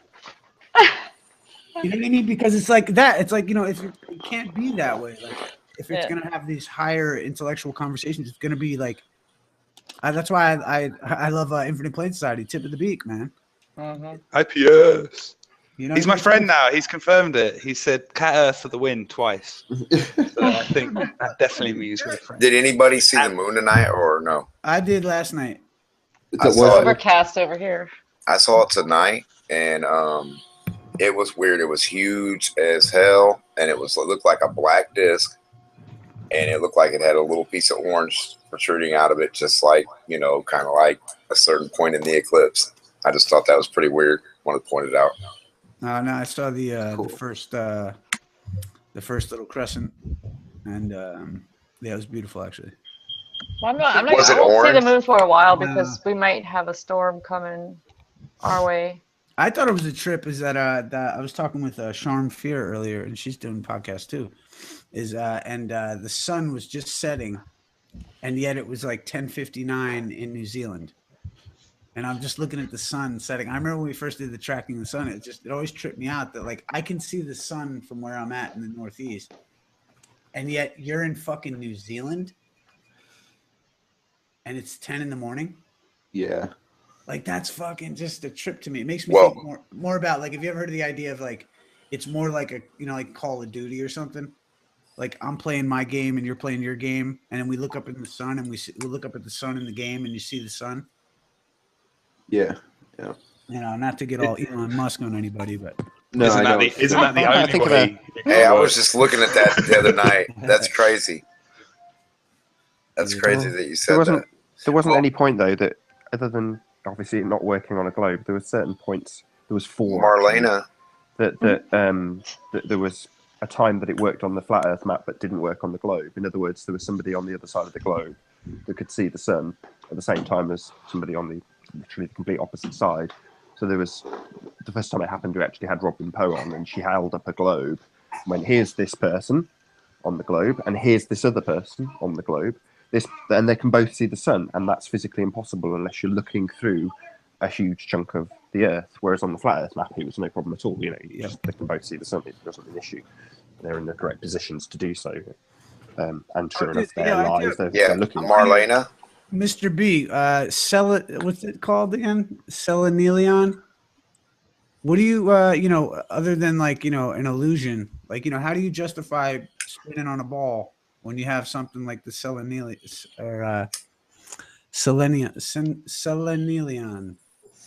It's a lunar eclipse with the moon and the sun above the horizon. You know, there's a bunch of stuff that raise a lot of questions. I mean, like, where's the fucking curvature? But like, you know, and you know, like, I'll tell you with this cat Earth, like, you could agree that, okay, if I'll give you a little bit of curvature at the top at 120,000 feet due to a little bit of curvature at 120,000 feet. Yeah. You could agree that no boat ever went over the curve of the Earth at the beach, right? Well, that's a different curve, isn't it? Well, what do you mean? One's like horizontal and one's like. But if I can't see, let's say like I'm looking at the horizon from 120,000 feet. So let's say from left to right, it's probably 100 miles, right? And it's a flat fucking line.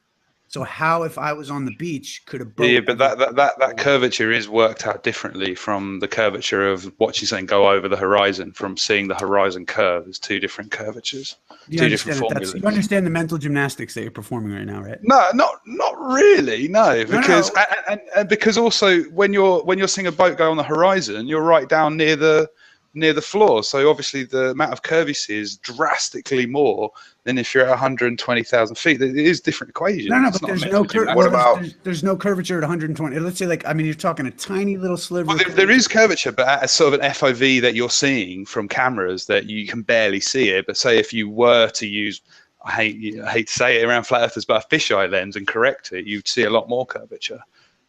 So you correct it with a fisheye lens? You can correct a fisheye lens, yeah. Right, but why would I have to correct it if I have to correct every lens if you want to see perfectly with no distortion from the lens. You have to correct any lens has to be corrected in some way. So every lens has distortion. But it all shows out. If you corrected it, it's like flat at 120,000 feet, right? No, a fisheye probably. I haven't seen one, but I would think you'd see a bit more curve than you're used to seeing at 120,000 feet. Well, no shit, it's a fucking fisheye, right? Yeah. Well, no, I mean, you kind of sound retarded right now, right? You're not understanding, Issa. He's saying that you take a fisheye lens to get the better perspective that a fisheye lens gives you. Right, and corrects that in software to, and the correction would demonstrate curvature. Is what he's saying. Like split out, but it will be flat. It won't be distorted, but you'll have more, and you'll have more FOV as well. Right, and if you correct it, it's gonna, like, I mean, they even use some of them even use the fisheye lens, and when it comes to the center point, as a fisheye lens works, it levels out flat at 120,000 feet. So if that's what's actually happening, that's the evidence. Well, I have never seen that. In fairness, okay, well, no, you're right. Maybe you're new. I guess you're new to flat Earth. It's okay. The thing is, like, I was going to say, I know what you're saying. Like, it goes concave, then flat, then convex. No, I've never seen a picture of a fisheye properly corrected. That I would say, yeah, that is just a pure. I'm saying, you're willing to base your argument that there is curvature at that height based on this fisheye lens that you haven't seen. The reason I because this was one of the things I was thinking about because I do 3D and stuff and I worked in visual effects. When I was a flat earther, I was thinking, all right, there must be. I could probably go out and model this in Maya or something and test the curvature. And then I realized, I could just use Google Earth at the last minute. Why can't you give me that no boat ever went over the curve, dude? Well, I can't say I know the boat went over the curve, but I have seen videos of where it appears to go over the curve. I'm not going to go out and say it's definitely going over the curve. No, but we can agree that from 120,000 feet, we're not seeing any curvature. Maybe it's not corrected like you. No, you are. You are seeing the curvature though. So even at 90, at 90. How about this? All right, hold on. Where's the evidence? Show me the pictures. Let's do it. Should I bring up the 120,000? I'm not really want to debate. I'm only going to tell you what I know. Like I don't really want to convince. What about a NASA composite image from the ISS? Well, no. Okay, look. What I'm saying, like the point of the curvature, I'm saying is you can go to Google Earth, right?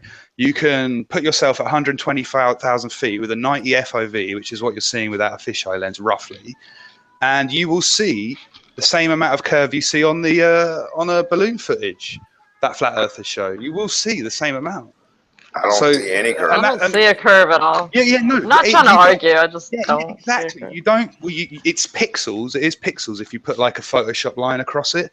But the curve, that amount of curve, is what you see on a genuine sphere in 3D if you're that height above the sphere. Well, no, I would argue. What you're seeing there matches with what you can see. Damn, let Nathan handle this. What I would say is that at that height, when you're seeing the uncorrected footage is what you're comparing Google Earth to, which is kind of unfair to begin with. But when you're saying that you draw a line and you see just a few pixels, well, you get that from ground level. In other words, from our perspective, as you look around you, the edges of your periphery are curved. Well, that's not to say that the ground is curved, but that's just an effect of your vision. Yeah, so it's the field of view curve. Correct. No, exactly. It's your field of view curve. So therefore, you're saying by expanding out the field of view that the fisheye lens has, and then correcting it. Do you think that's not curved? That picture is being showed. Do you honestly say that's not curved? Because I can see a curve there. But it's a composite image from the ISS. So you have okay. Sorry. Okay. Yeah, this is a compilation and composite of 47 different images. Oh, okay. or 30 some odd images. I forget the number, but it was from Expedition 47, like 2016, back in March. It's morning sunlight over the Pacific. And those clouds look pretty flat, right? Yeah, the water, it's clouds over the Pacific. It's a high altitude shot, apparently. Can I add one thing? Yeah, it I mean, looks pretty just flat. admit it, bro. Just admit it that boats never. It looks went like over field the of view curvature. curve, but I don't see any of the water actually. You'll feel better, curving. Cat. No. I'm genuinely surprised you're not understanding the difference. That if we're talking about the curve of when you're standing on the ground looking forward, to the curve of when you're in the sky looking at the horizon. One is front to back, one is left to right. I mean, it's completely different. It's completely different. The issue we have as flat earthers is that it is set out as a rule by you that what we are observing is an 8-inch per mile squared curvature as we look out on the horizon. Whereas what we have from someone like Tim Osman is the truth of the matter, that what we're actually seeing is obstruction, which has plenty of different ways of explaining it. When you go up, you're right. What you're defining as curvature, in quotes, is the left to right curve like we see on this image. So yes, there is a distinct difference between the two. But if you're honest, what they punt to us is that you look out and see a curve at 8 miles squared. That's how they phrase it. No, hang on. Well, that is what the flat Earth punts. The flat Earth is always punting out. This is in the science books. No, because that is the curvature of the ground. I mean, you have to put your head on the floor and look at the ground from your eye level being on the floor to see that amount of curvature. And if you do that, you will see that amount of obstruction. You will, because your eye's on the floor. It's not. But you've just literally engaged in doublespeak in that one sentence. No, because this is why they use this is why Jaren and everyone uses a curve calculator, because you don't just use that. Yeah, no, that's why we exposed Mick West, dude. But that's their math, right? That's their math, not ours. Yeah, but it works. It does work. So when you see curvature at 100 feet off the ground, dude. Do you understand that you're trusting in morons? But it works to explain. It works to explain on an average scale why we see an obstruction. That's a very distinct explanation for something. It has sod all to do with curvature. That's well, it does. Well, if you look at Soundly's videos and stuff like that, where they show the curvature at Lake Pontchartrain. Are we on CGI Soundly? Soundly's to be a fraud. We're done with that fool. I guess that depends on what your definition of multiple locations is. I'll tell you. Hold on 1 second. Order. Denmark, what do you got, brother? Okay, look. What you're basically saying is, like, most of the people who believe the Earth is a globe, they're saying that you can't feel or notice a curve. You can see it from the beach 3 to 10 miles out, but you don't ever feel it. You don't ever see it when you go up and look clearly way, way, way farther than 10 miles or 20 miles or 100 miles. You clearly see way farther than that the farther you go up. So clearly you know there's no curve there or no bend or anything, right? Plus the idea, real quick though, the simple idea of you can never feel it. If you take your finger and put it on the wall, put it on a board, put it on anything, and just keep going and say, I can never feel this curve, but I'm going down, but I can never feel the curve, but I'm going down.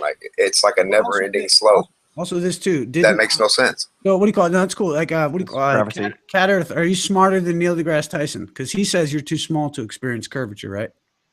Yeah, I agree with that. So we can all admit that no boat ever went. You admit you're smarter than Neil deGrasse Tyson, is that what you're saying? Sorry, say that again. I was typing a message. I was saying Neil deGrasse Tyson says you're too small to experience curvature, so it kind of just goes to my argument that no boat. So you see that's a good argument as well. Like a good point is that do you realize, even when you're up at 140,000 feet, how insignificant that is to the globe? I mean, it's just like glad you said it. Right, exactly. So no boat ever went over the curve of the Earth. No, oh my God, because obviously, Alex, I don't mean to get stressed. Now you're fucking pissing me off. Listen. It's like you just walk down the street, Alex. Are you telling me if you're in the sky, you don't see more than when you're on the ground? What the fuck does that have to do with anything? The boat never went over the curve. The boat never went over the curve. You just said it, bro. You just said it. Stop with your mental gymnastics, dude. You sound like a fool. Well, hold on, let me No boat ever. That's a question. So we've had Soundly's footage brought up. So what's Soundly's footage? You see my coin? Hold on. Let me see your picture. picture. Let me just get it out, please. It's We've a got perfect Soundly's circle. footage that shows if you had a boat following those pylons, that boat would eventually, like the pylons, follow the same line and go over the curvature, right? That's what his footage is demonstrating or depicting. Yeah. So if you had a boat follow those pylons, it would eventually disappear out of view in the same way the pylons do, therefore going over what he claims is curvature. Yet 30 seconds ago, we had a high altitude footage, even from an official source, the ISS, that shows blatantly that cannot happen in the way it's depicted in that picture. Because those pylons would have to continue the same curve, and they simply... Yeah, snipe Nathan, because I'm joking. Fuck Soundly, fuck Lake Pontchartrain, dude. That shit is retarded. So's Soundly, so's anyone bringing them up. So And it's why fucking... How about this? You're not allowed to bring up Soundly just because I said so. Bring up some other curvature somewhere. Fucking show me somewhere in the fucking earth that doesn't Wolfie. have... That has Soundly Am I not allowed to bring up Issa. Wolfie? Issa, Soundly proves your point. Because what Soundly's done is said, look, here's 8 inches per mile squared curve and what it looks like. Obviously, it looks like total nonsense. Yeah. When you compare it to a high altitude footage, which is your point when you're saying you give can't me that boats don't go over the horizon. You can't merge those two. Yeah, he's doing it. That's what he's done. And with his him and fraud, it Tara exposes... working with AutoCAD, making up fucking pictures. Yeah, and but that's shit. good. Well, listen. But I've got to get this to you, AutoCAD is Issa. Hold on, proving Dan. it. Let me just get this to you, Issa, because this is something really important. Because what you're trying to do, and I need to put it in court terms. So I've been in court. I know how it works. You put in a piece of evidence, and the other party discredits it, proves it's a lie. It doesn't get removed. It stays. And believe me, it gets referred to again. And that's why Soundly's footage should stay on the table. Because it proves your point. Your point is eloquently demonstrated by Soundly's nonsense. And you Because can't if repeat put that it. side by side with the footage from the ISS and say, well, it just doesn't... unless we're living on something that's the size of a bloody golf ball, it's nonsense. It doesn't work. The two don't match. And that's your argument. Give me the boats don't go over the horizon. Just put one of Soundly's stills next to that ISS still. They're both depicting curvature. One's got to be bullshit. My argument would be Soundly's. Both of them are bullshit, but you don't have to have that argument for somebody who's saying, let's take something that's taken from the ground and something that's taken from the sky. Not really official if you count Soundly, but, they're both technically a representation, a depiction of reality. Neither of them make sense, but they contradict each other even at that point when they're both arguing for a globe. That's your point. Well said.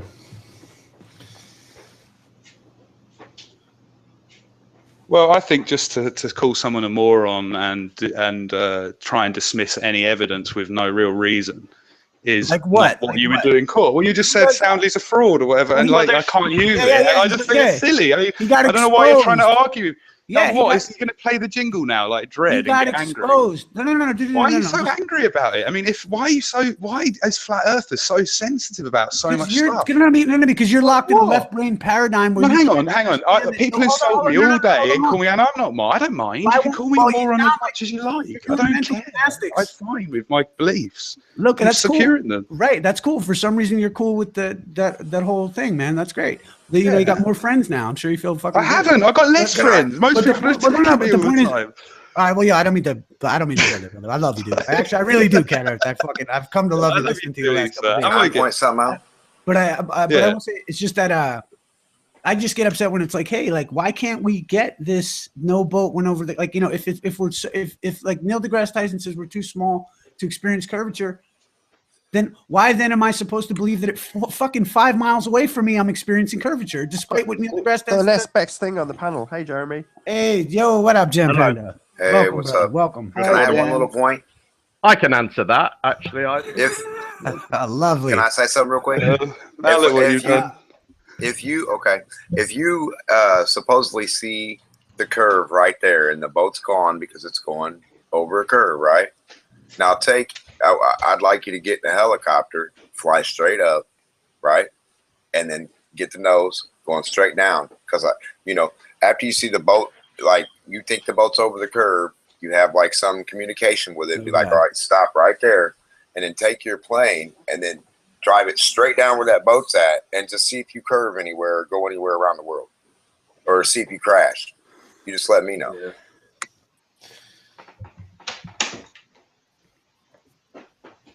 I think what we're all dealing with here is, especially in court, is rebuttable presumptions. And each of whatever side you want to be on has a rebuttable presumption. And what most or some like to do is think that their presumption is actually one of these, which is conclusive, when in all actuality, they're all rebuttable. So I think that plays a big part in the conflict and the denial of evidence or rebuttals that go back and forth. Yeah, spot on. And the globe has a lot more. If you look at a rebuttable presumption as a piece of evidence, the globe has a lot more evidence than flat Earth. Yeah, well, a rebuttable presumption has a couple different meanings actually in law, but I find this one interesting. An assumption of facts made because common experience has established that they ordinarily exist, where the basic facts from which the assumption arises have been established, but which may, in truth and fact, not exist at all. Yeah. That is really the basis of reasoning, and you know, all reasoning is flawed in this way. All that anyone can really confirm is that they exist, and everything beyond that, it has to begin with some assumptions. You have to start assuming that there is an objective reality for you to, formulate opinions about. But you can't know that. It is only an assumption. Yeah, well said. Yes, stop being mean to Cat Earth. That's what I'm saying. I mean to everybody, bro. I mean to everybody. He's such a dick. He's such a dick. But I think But you can't take a clear ball, perfect ball looking picture. The picture they have is more perfect. It's just as perfect as a cue ball. So I mean, you know what I mean? From just a visual aspect of it, you know what I mean? Yep, it went from sphere to pair back to sphere again. Actually, more perfect than a cue ball is what they say. Right, exactly, and that's my point. And if you take any kind of object, any kind of little size, a piece of crumb or whatever, and put it on a cue ball, that's the highest point, no matter where you slide that crumb. And this is the point that Neil deGrasse Tyson made, and he gets taken out of context all the time by flat Earth. Right, and if you take a little bitty piece of anything on a giant beach ball, it doesn't matter the size. You're still gonna notice this curve because you're at the highest point. From in front of you, back of you, left of you, and right of you should be a curve. Every single direction. So Neil no matter deGrasse what Tyson's area. quote was to say that the Earth is pear-shaped, right? So that's what everyone takes. Right, I'm not sure. They say the Earth is a pear. And then immediately after that, if you actually listen to the full That's what I like to know. he says, if you were to take the Earth and you were to run your hands over it, it would be completely, perfectly smooth, more smooth than a billiard ball, like Jeremy says. And there's other people like Morguy who take that example and extrapolate it out to say that what he's saying is the difference between the highest peak and the lowest, the sea, is absolutely tiny by comparison to the scale of the Earth. And the same argument could be said if it was a flat Earth, if it was a dinner plate. The difference between the highest peak and the lowest valley would be like a knife scratch in a plate. In other words, it's basically perfectly flat. Or perfectly spherical. Yeah, I mean, I think what it is that we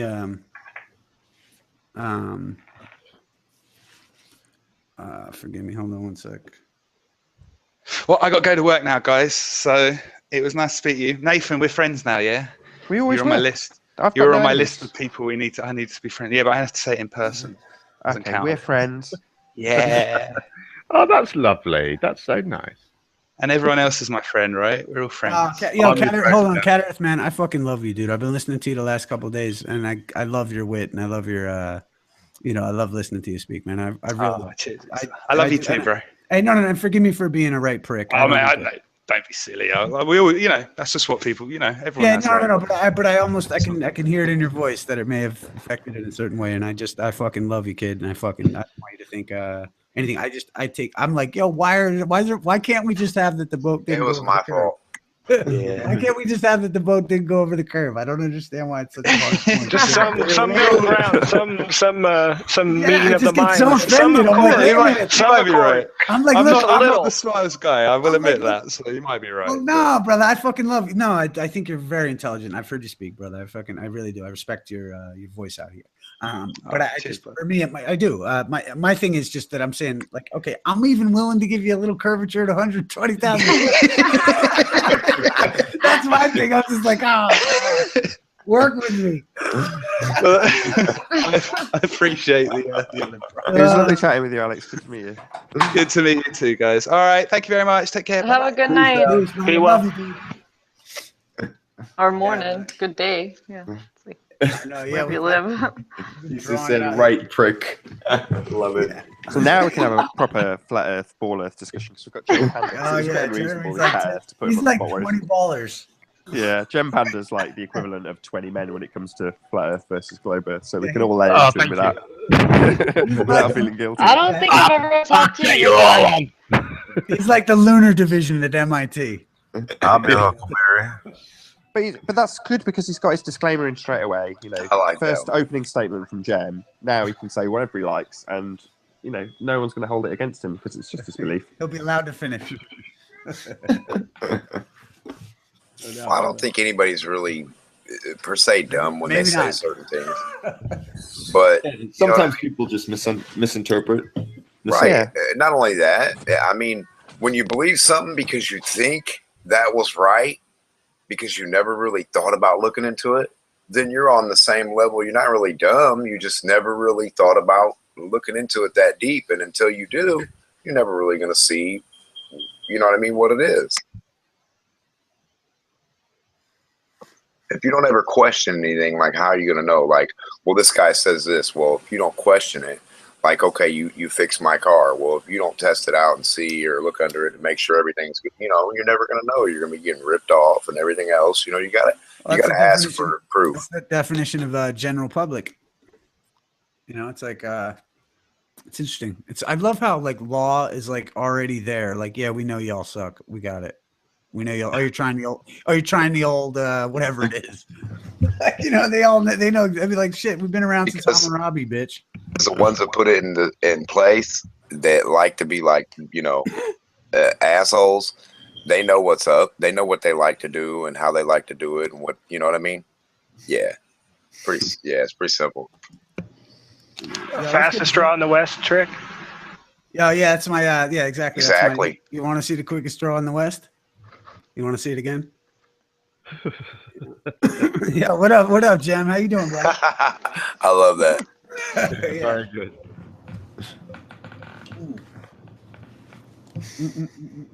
It is a little bit of confidence on their part too, you know, Neil deGrasse and them coming out as like the little actor guy, like, yeah, drop the mic. Oh, they're creepy. Hey, yo, just shout out, yo, Grim, go fuck yourself, dude. Seriously, you're like the littlest, whiniest, limp-wristed fucking bitch out here. Seriously, forgive me. And he also has some pretty good information, so subscribe to Grim. He can't even understand what a dielectric plane means. He, for some reason, needs to see it in a circle, even though it's like plane, dude.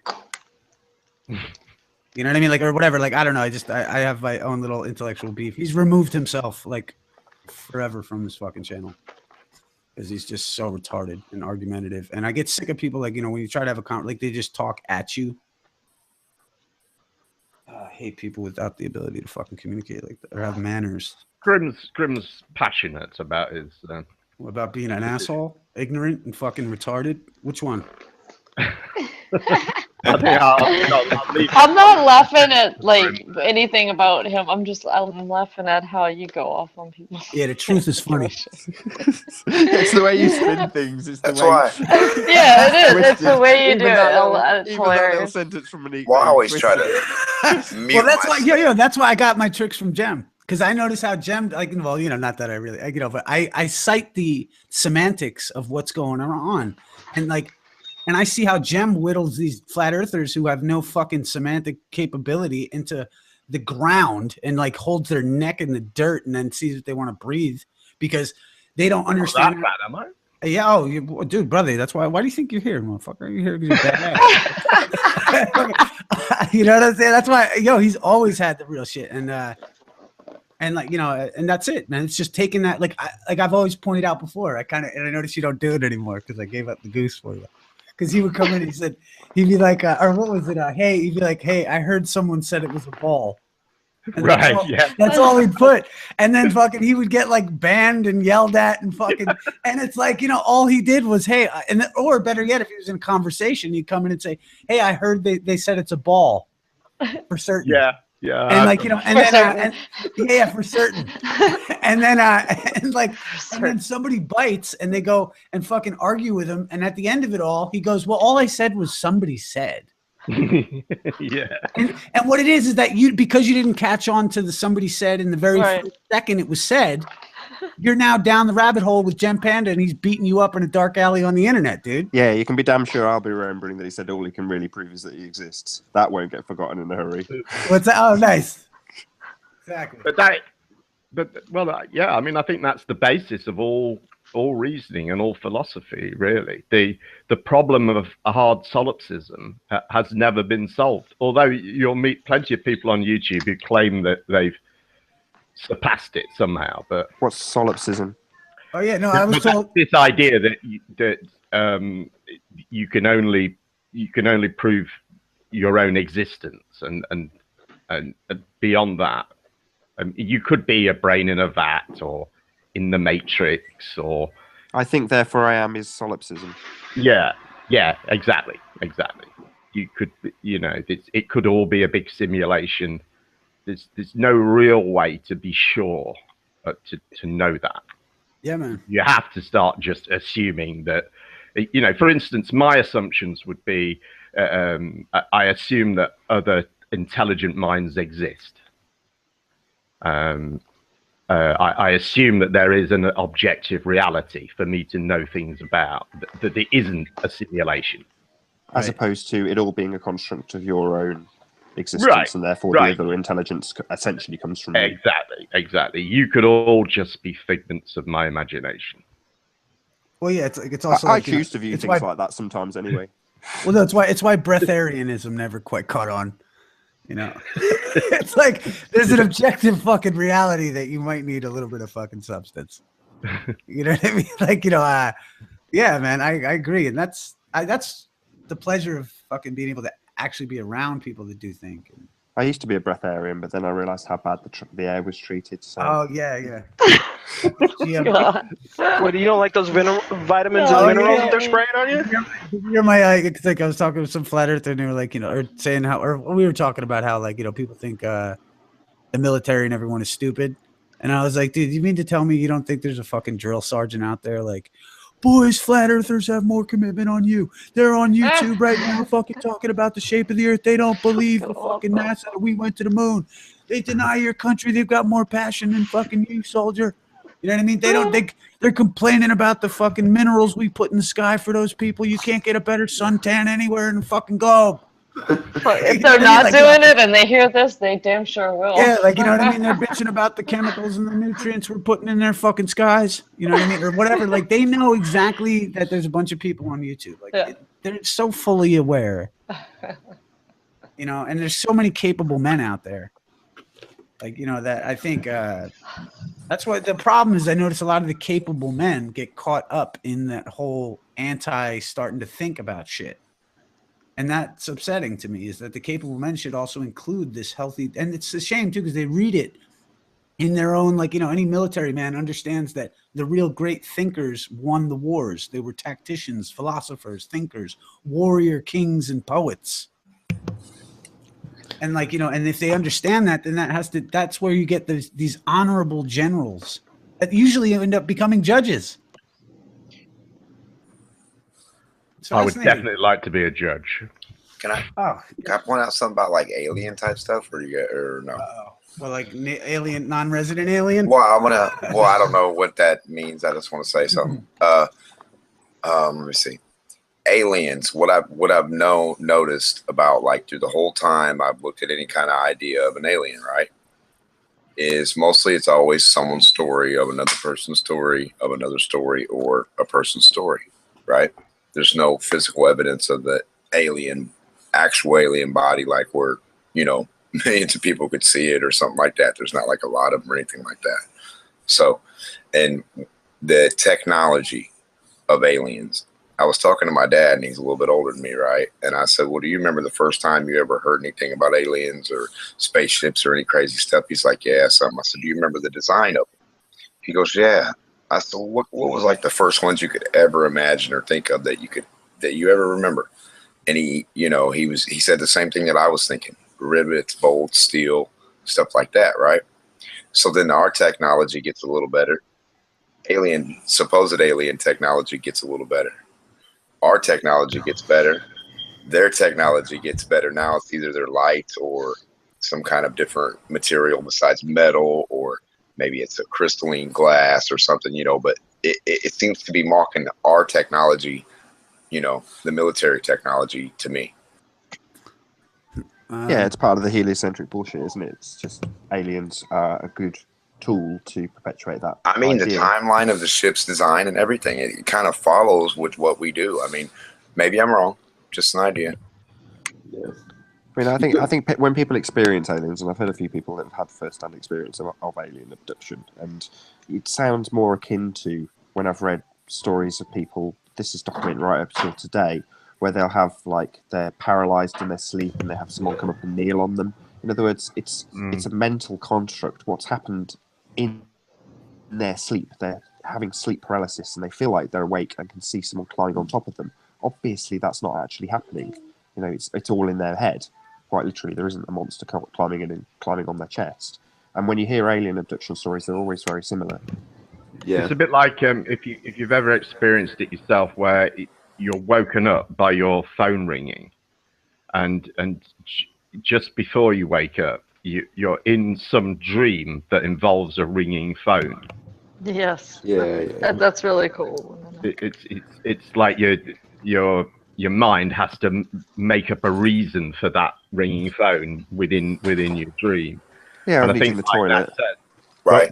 What we know is during sleep that you are partially paralyzed because it's a function of your body to stop yourself from At hurting rest, yourself in your sleep. So if you wake up incorrectly a little bit suddenly or something like that, it's possible to be in a sort of semi-awake state and still have the paralysis, and then I think your mind starts making up reasons for why you can't move, and that aspect is generally an element in alien abduction stories. So generally, there's some sort of paralysis, and they're on a table being investigated or probed, and they can't do anything about it because they're paralyzed. And they've been given some sort of alien drug that stops them. Right. Or it Take could into be consideration. It could be a natural DMT state too. Then in schizophrenia, combination with sleep paralysis. Yeah, something wrong with the mind. Maybe the people aren't right. It's not everyone in the world is perfectly And some sound people mind. are just easily suggestible too. Also, people are full of shit and they lie all. Yes.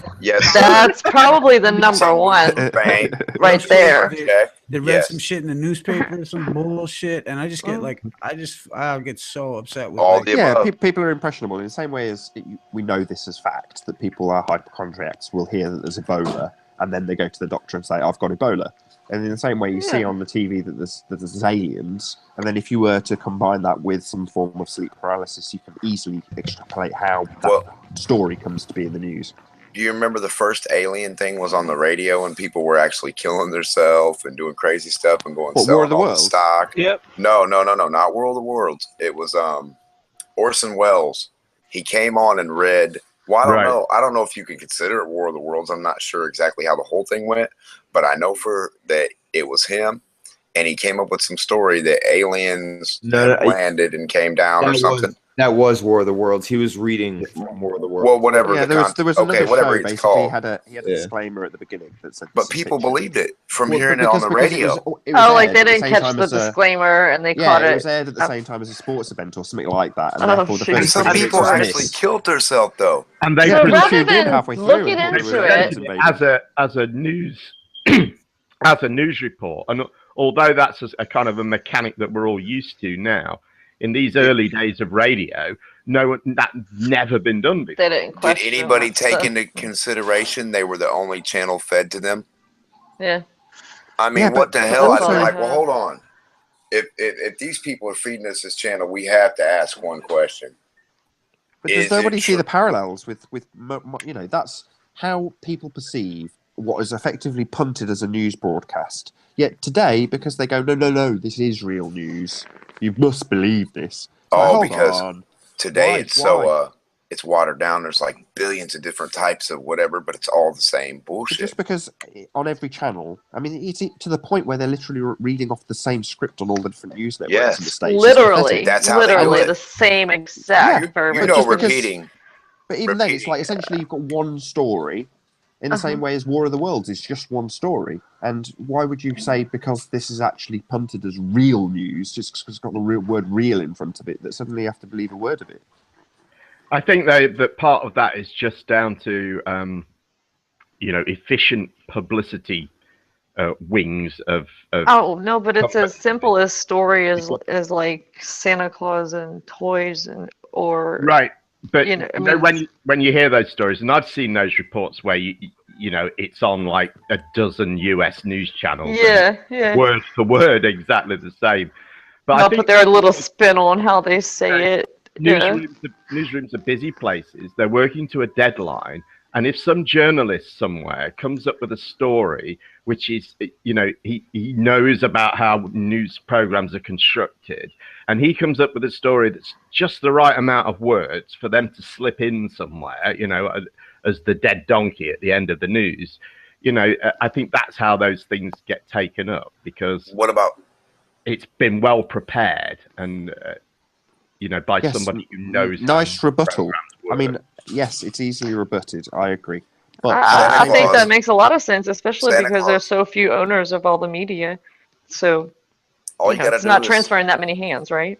yeah, it's not Right. fair to draw a conclusion that they're evil pigs that are here to deceive us en masse. But Yeah, by the same not token, so far at all. well, they're getting you can checked. see how it would be Not easy really. to use that tool to do exactly that, though. Yeah, Therefore, and you've you heard can that understand the speculation. going further, not downgrading it to like a birthday little, skip or little time filler at the end of a puff piece for television news. You had W, who was confronted by that reporter about specifically non-labeled propaganda, and they follow the guidelines. They don't have to label it that it's endorsed or paid for by such and such. Like it's been used before and it's being used again, pretty much. Yeah, They're just not- prepackaged news reports. Yeah. Whose guidelines? And it's real easy, like for like you to tell your kid, okay, Santa I think Claus it's is the gonna FCC, maybe. right. Just saying. Like you tell your little kids, hey, Santa Claus is gonna give you this if you be good. You tell them that once, and they get to thinking, well, who's Santa Claus? Oh, well, and then you tell them again. You tell them again, and then like another child comes along and says, well, Santa Claus ain't real, and they're like, what are you talking about? No, Santa Claus is real. I got presents. No, Santa Claus ain't real. And the other kid either proves it to them somehow, shows them, or maybe next year they actually find out. You know what I mean? It's kind of that easy to trick somebody with just a couple wrong sentences, as long as they believe it. Yeah, people are relatively stupid. Yeah, the thing is that like it's generally This just is true it's like, though. Like it really is no, true. it's 100% confirmed. Like stupid confirmed. Yeah. Like it shouldn't be no longer like we should have Well, I back you 100%. I do not disagree with that statement at all. But maybe that's why we're in this control structure, because basically the people on top many years ago have gone, yeah, basically people are dumb. what's the line from Men in Black? People are dumb, crazy, stupid, unpredictable animals. And you have to remember that. If you're in control, then you've got to control them. And what better way to do it than by controlling their entire paradigm? Yeah, the public, that vast multitude, which includes the ignorant, the unthinking, and the credulous, who, in making purchases, do not stop to analyze, but are governed by general appearance and general impressions. People will fight with you over shoes and lipstick. Boy They and girl, sure will. regardless. It's a shame. Black Friday, man. That Crazy was stuff. Oh, Just God. not even that, guys. I mean, like just anything, like per se, like the Earth's flat, the Earth's round. My hair's blonde. I'm not stupid. Just anything, man. I don't know. Anything in general. People fight over the dumbest stuff. You know what I mean? It makes no sense.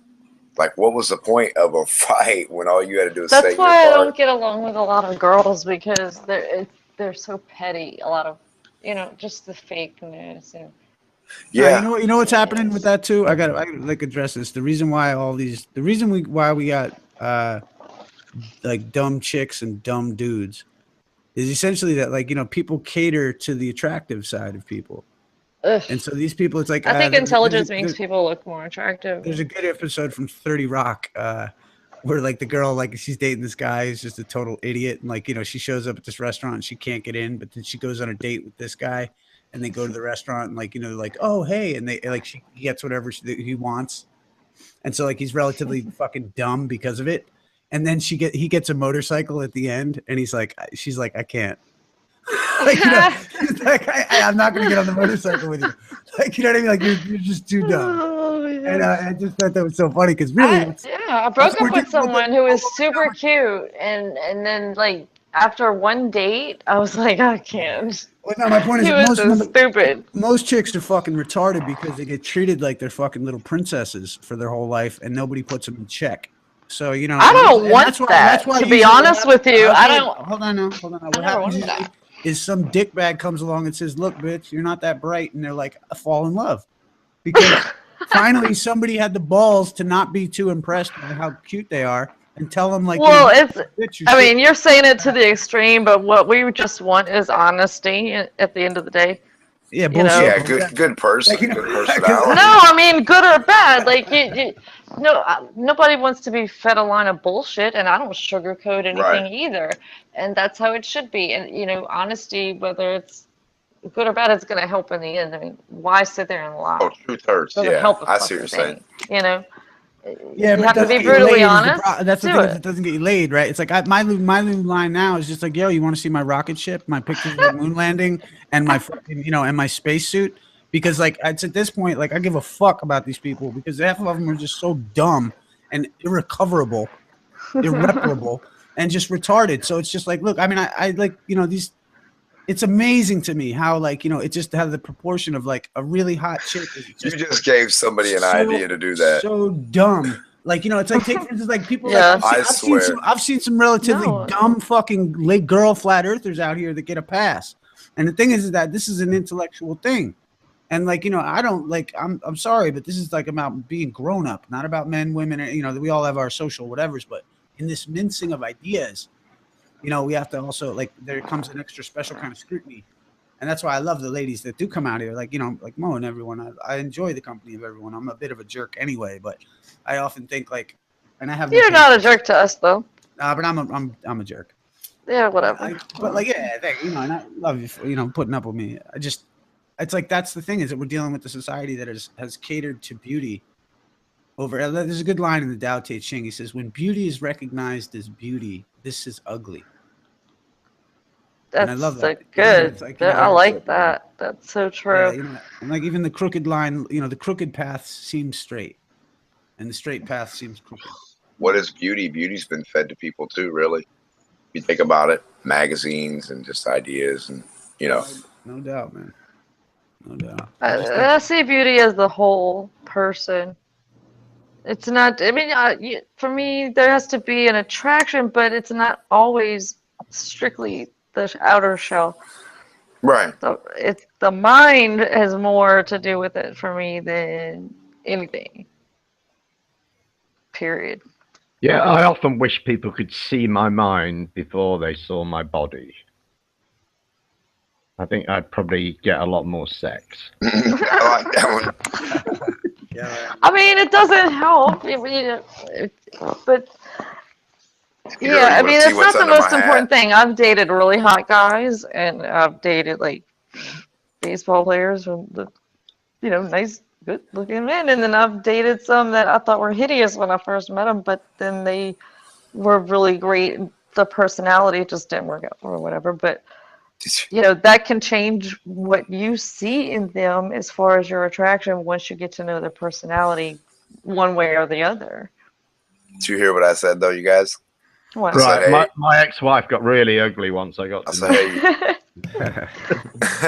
I say, hey, you want to see what's under my hat?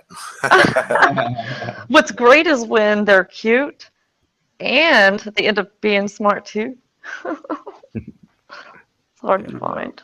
I mean, yeah, it's like trying to find like a beautiful woman that's also like highly intelligent. I mean, I was almost tempted to just go to law school just to meet some smart women, because like I figure like at least they get their shit together and they'd be intelligent, like and that's really. There's even a plus. They help you get out of stuff too. Right, but no, but most not most, because there are intelligent women and intelligent, beautiful women. I know that they exist. Oh, most certainly.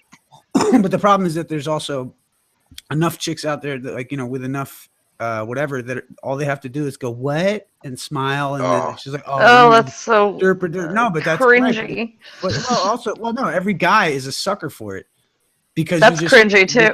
Well, hold on, no, we're a sucker for it because like I've said too, it's like I don't know, it's like I mean certain people it is disgusting. Like I've seen it when it's like hey but then there's like there's stunners like these certain chicks that are just stunning.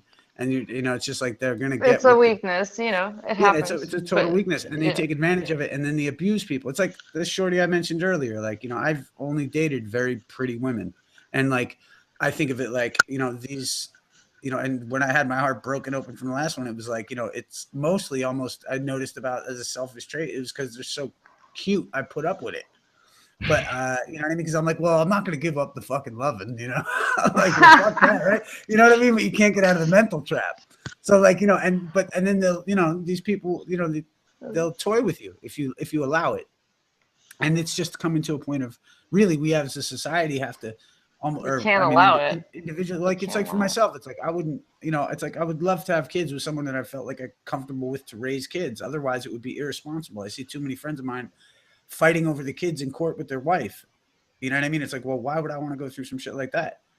You never, God knows the mysteries of marriage and shit, but I'm just saying, like, it's just, we can correct our mode, but we have to actively think to do it. So like I like that line, there's like a meme or whatever, don't fuck anyone who doesn't have a good book collection. That's awesome.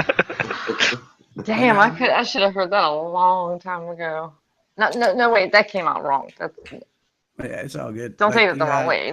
But yeah, that's a good way to look at life and the idea that you have a choice, and like the idea that it's like you have that, it's like even it's weird. Like for myself, like I choose.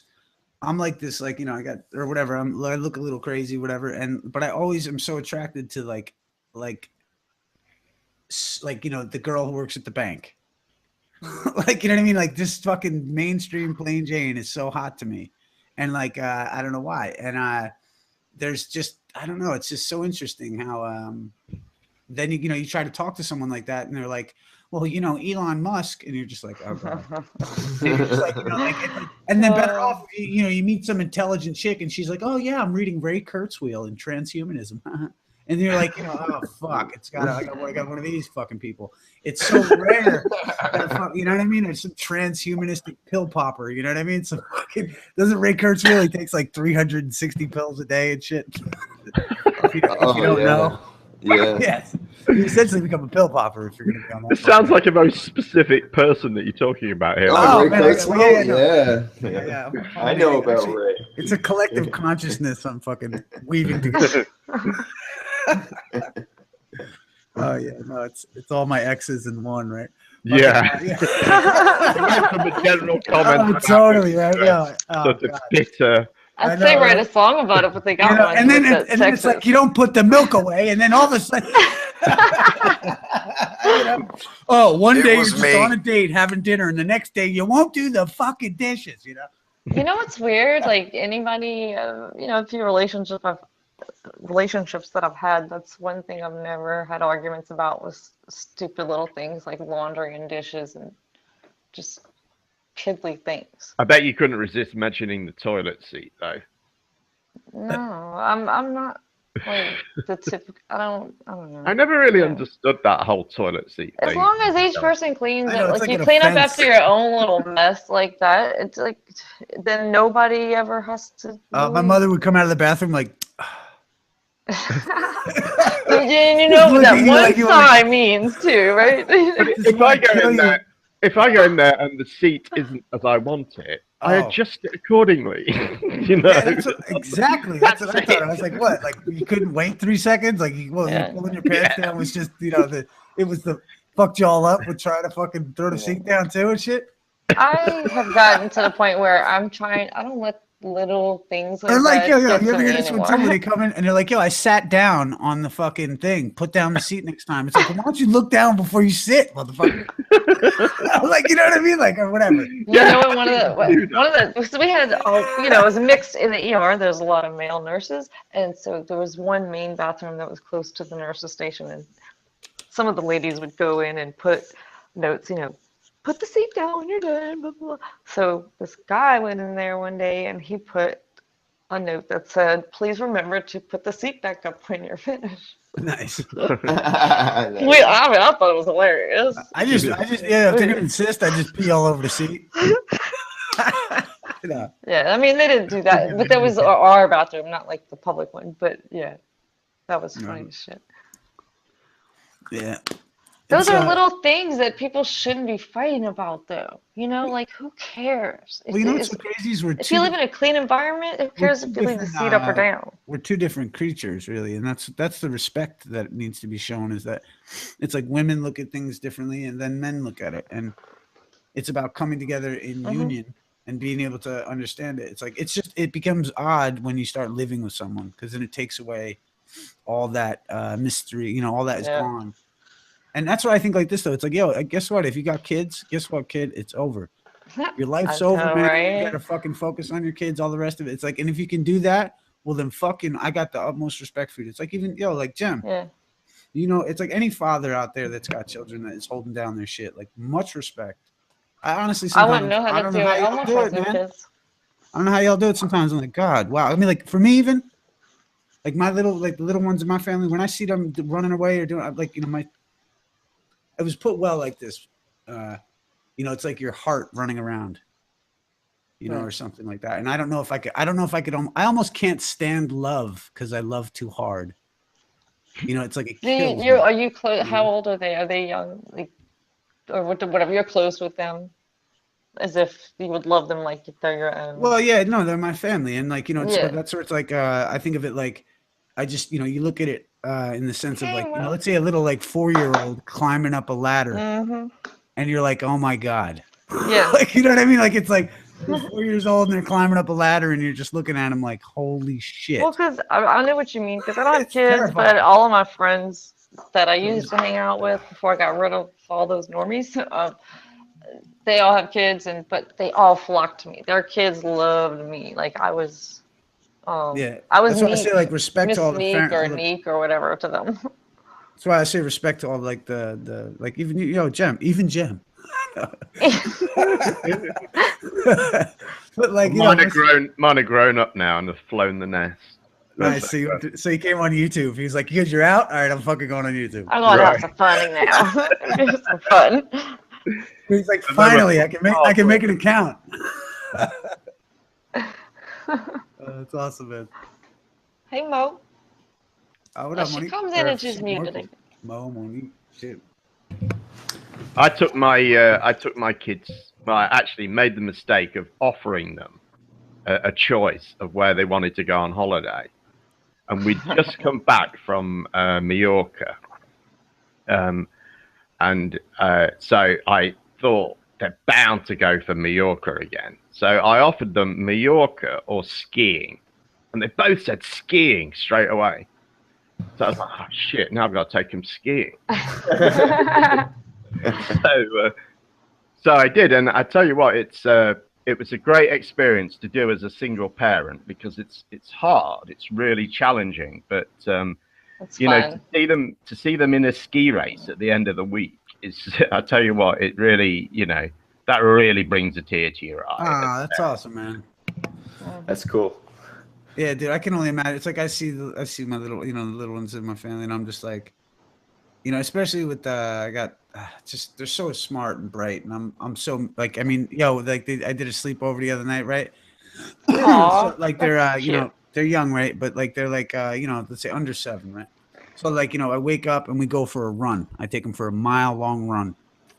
They go for the run. They go for a run with me. They and they're like, and they just keep up and, and they just want it so bad. They try real hard too. Like they're really into it. Huh? You know me. Do you think I'm fucking easy on anyone? No. Fuck no. Drill sergeant. Straight up. No, there's like I said, if you got all your fingers and toes, no fucking crying.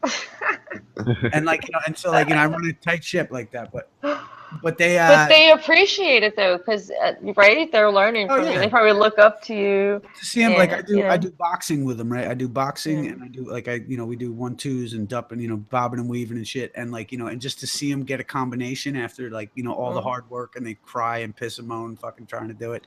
And do they go back and tell all their friends and teach them too? No, they're not allowed. They say I teach them how to box and I teach them how to wrestle, and they're not allowed. No, not to hurt, but just look what I learned, like these moves and stuff like that. Do they? Oh yeah. Do they get excited like that? Well, I just love kids. Oh, they're so great, man. Like my the one little the little guy, he hits hard too, and he's so young, and he gets it, and he listens, and it's just so amazing. I used to take my friends' kids all the time and watch them, even just for no reason, because I was always close with them. Yeah, I was listening to Jordan Peterson, and he made such a comment, and it almost just made me emotional almost. Where he was just like, they're so the way that kids are so they're so excited about everything. They're the best people to be around. Because everything's new to them. You could literally be like, hey, let's go to the Antarctic, and they're like, let's do it. Right. And whatever. They wouldn't even know what it is. They're just like, all right. And then they're ready in the morning. If say you're leaving in the morning, you'll never get up before them. Yeah. Yeah, man. No, they're oh, dude, they get up and they it's just nonstop action, nonstop problems or good time. It's the whole gambit of raw emotion. It's just amazing. I'm fucking. I love and when they're crying about something, it's like the end of the freaking world. Think about it. I mean, if their shoelaces mess up, they're so cute too at the same time. You know what I mean? It's if you get them love it. Get them some M&Ms and shit, they're freaking the fuck out. Oh my god, I got the fucking M&Ms. I can remember having to beg my daughter's teacher to get her Tamagotchi. Do you remember those Tamagotchi? Yeah, I remember the Tamagotchis. Yeah, she'd had a Tamagotchi confiscated on a Friday afternoon, which meant it was going to stay in the teacher's drawer and would be dead by Monday. Poor thing. Thing back. You're explaining to the teacher. Give it back to her on Monday. It won't be there anymore. Oh no. Did you get it back for her? Yeah, I got it back. Yeah. Oh, you got it back. Hell yeah. See, that's why Gem is the fucking shit. There you go. Fuck yeah, dude. Well, hopefully a teacher would understand such a thing. Right. Yeah, that's awesome. All I see is Nathan hacking at something with a machete in the background. What you doing back there? Watermelon. I'm kind of mean to my nieces and nephews too. If somebody comes to me crying because they're hurt, I'm like, "Is it bleeding? Let me see. Is it bad enough? Is it bad enough? You think we need to amputate and cut it off? Yeah. No, you'll be fine. Stop crying." My mother used to have the line. You'd be like, "Ow, I hurt my foot." She'd be like, "You want me to punch you in the arm?" Yeah, take your mind off the pain. That's how I am. I used to do that to my little brothers. Take your mind off. When someone comes up to me and says, it hurts when I do this, well, don't fucking do it. Yeah, that's a good one. Don't do it. Yeah. That's just yeah. That's funny. All right, guys, I got to be out. Thanks for having me on, Issa. Shout out to the panel. I'll see you guys later. Yeah, are you doing breakfast or? Saturday. I got to go to work. I'm trying to get to the gym before I go. Have a good one, guys. Peace, brother. See you later, Great work, CTA. man. Great work. Thank you. I appreciate it. I'll talk to you all soon, guys. Peace, brother. Bye. Bye. Yeah, Jem, did you see the ODD and critical thinking on that news channel? Right. Yeah, I did. Yeah, that was critical. He was the other guy with ODD. Oh, is that who that is? Yeah. Wow. Oh gosh, I'm glad you told me. Yeah. He's awesome too. And next time I'll make sure you get a couple of minutes to rip into him if you want. But yeah, critical. I tell you what I took away from that interview, and this is definitely a problem within Flat Earth. is Uh-oh. you guys, you need hairstyling really bad. Oh my god. I mean, side parting. Well, yeah, no. What do they think of us when we say that our stylist is a baller? I keep seeing these flat earthers on these hangouts. I think, God, they really need a Yeah, haircut. you know what we should actually. Yo, you know we're gonna We need to know. we're gonna be like, all right, Jim's worried about her hair. All right, flat tops for everyone. Well, but then it ties into that other stream you did where, how to cut hair on a flat earth, or how to, a flat earth hairstylist, There's got to be one out there. Get your hair cut without the Coriolis. Hey, Helena, I didn't know you were in here. Without the mess. Yeah, because I got a different, I got a different picture there. But I'm a hairstylist, and the thing is, I had a client tonight. Well, there you go. We got one. Also, we got 5 minutes. No, well, she was from Pennsylvania. I thought that's odd. Oh, fuck that place, right? Well, I've never been there. I've heard I've heard the people are stories. different. They're like just not as sociable. Those Pennsylvanians. No, why? What happened? I don't know. I mean, nothing bad. So what's up? What happened, Helena? Oh no, well, she's just a client of mine for hair, and I'm kind of trying to suss her out. Like, she's from Pennsylvania. Like, I'm curious, but she's very softly spoken, and she wouldn't say much. But like the way I engage with my clients, by the end of it, they're just like, just cracked a nut open. And she was really talkative, and she didn't want to leave, and I kind of had to usher her out, which is strange. She started off really timid, and then by the end of it, she just felt so comfortable. But Pennsylvania, so I thought that was worth bringing up. I mean, I'm in Melbourne here. Oh, right. Yeah, no, Pennsylvania. For me, I'm up by New York, and it's like it's the next state over, actually, or it's not far. But yeah, I find Pennsylvania is kind of like rural country. Depends where in Pennsylvania, but most of it's rural and and I don't know, pretty quiet. But I wonder, there's all kinds of people out there. I don't know, there's all kinds of people, but a lot of country bumpkins and awesome, actually good people. Well, there's some I didn't hear anything too. bad. A friend of mine moved there from here, and it's just different here in New Orleans. When you meet people, you give them a hug. Just like that. And he went there, moved up there, and just to tell someone hi, like you were saying earlier, he's walking down the street. That's how we are here. You look someone in the eye, or you tell them hello, or how you doing, good morning, whatever. And he went there, and people would look at him like he was crazy wherever he went around town. Oh yeah, no, it's not. It's just a different vibe, Yeah, no, there's a definite especially what I found has happened to a lot of places is that they've all got infested with the heroin and the drugs, and so with that comes along with the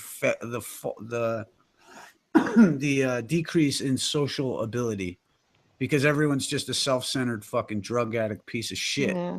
And and so they wind up you're not going to talk to someone because they might ask you for a couple bucks. Or they might, you never know what's going to happen. And people, especially the ladies, they get shook and they learn how to, just not fucking address it because they don't want to address some dipshit who's really. I just go by how I feel, like whatever vibe I get from a person that I might. But that's probably like that. No, Louisiana's like that too. I mean, it's not like it's anywhere. But yeah, you're right though. Up north, it's like the people don't really, especially in the farther north you go, it just gets worse. Really? Yeah. I've never been that far. Yeah, actually, I got family up in the country up north, and. And that's different. Kentucky, the people in the country, they definitely you'd be driving down the street and you wave at everybody. You know what I mean? Right. Small hometown feel. Yeah, that's how it is around here. Sort of. The way I perceive your states, it's like every state is like its own little autonomous. Shit, it even gets more micro than that. Each state is its own country. Title 28, Section 3000, or what do you call it? Title 28, Section 297. Each state but even within the state, counties and parishes and towns and shit. They have more authority. The way I see it is like exactly. You meet a Californian meets someone from Kentucky, and that's a Kentuckian, and that's a Californian. That's the way you define each other through states. Yes. That's pretty fascinating. There's a lot of social engineering going on there, guys. Well, no, Oh, yeah. that's why I discussed all the stuff I'm talking about. And granted, we only have a couple minutes before we get timed out. Oh, no, really? But, Wow. yeah. Damn. But the idea is that, like, that's why it's called cooperative federalism. And what it is that these, shout out to Fanny Lancer, by the way. What it is that each state is considered its own country. And then that's the thing. The United States is merely the entity that represents all of those things, all those countries, to the foreign nations. Yeah, internationally. That's why the only power that the federal government is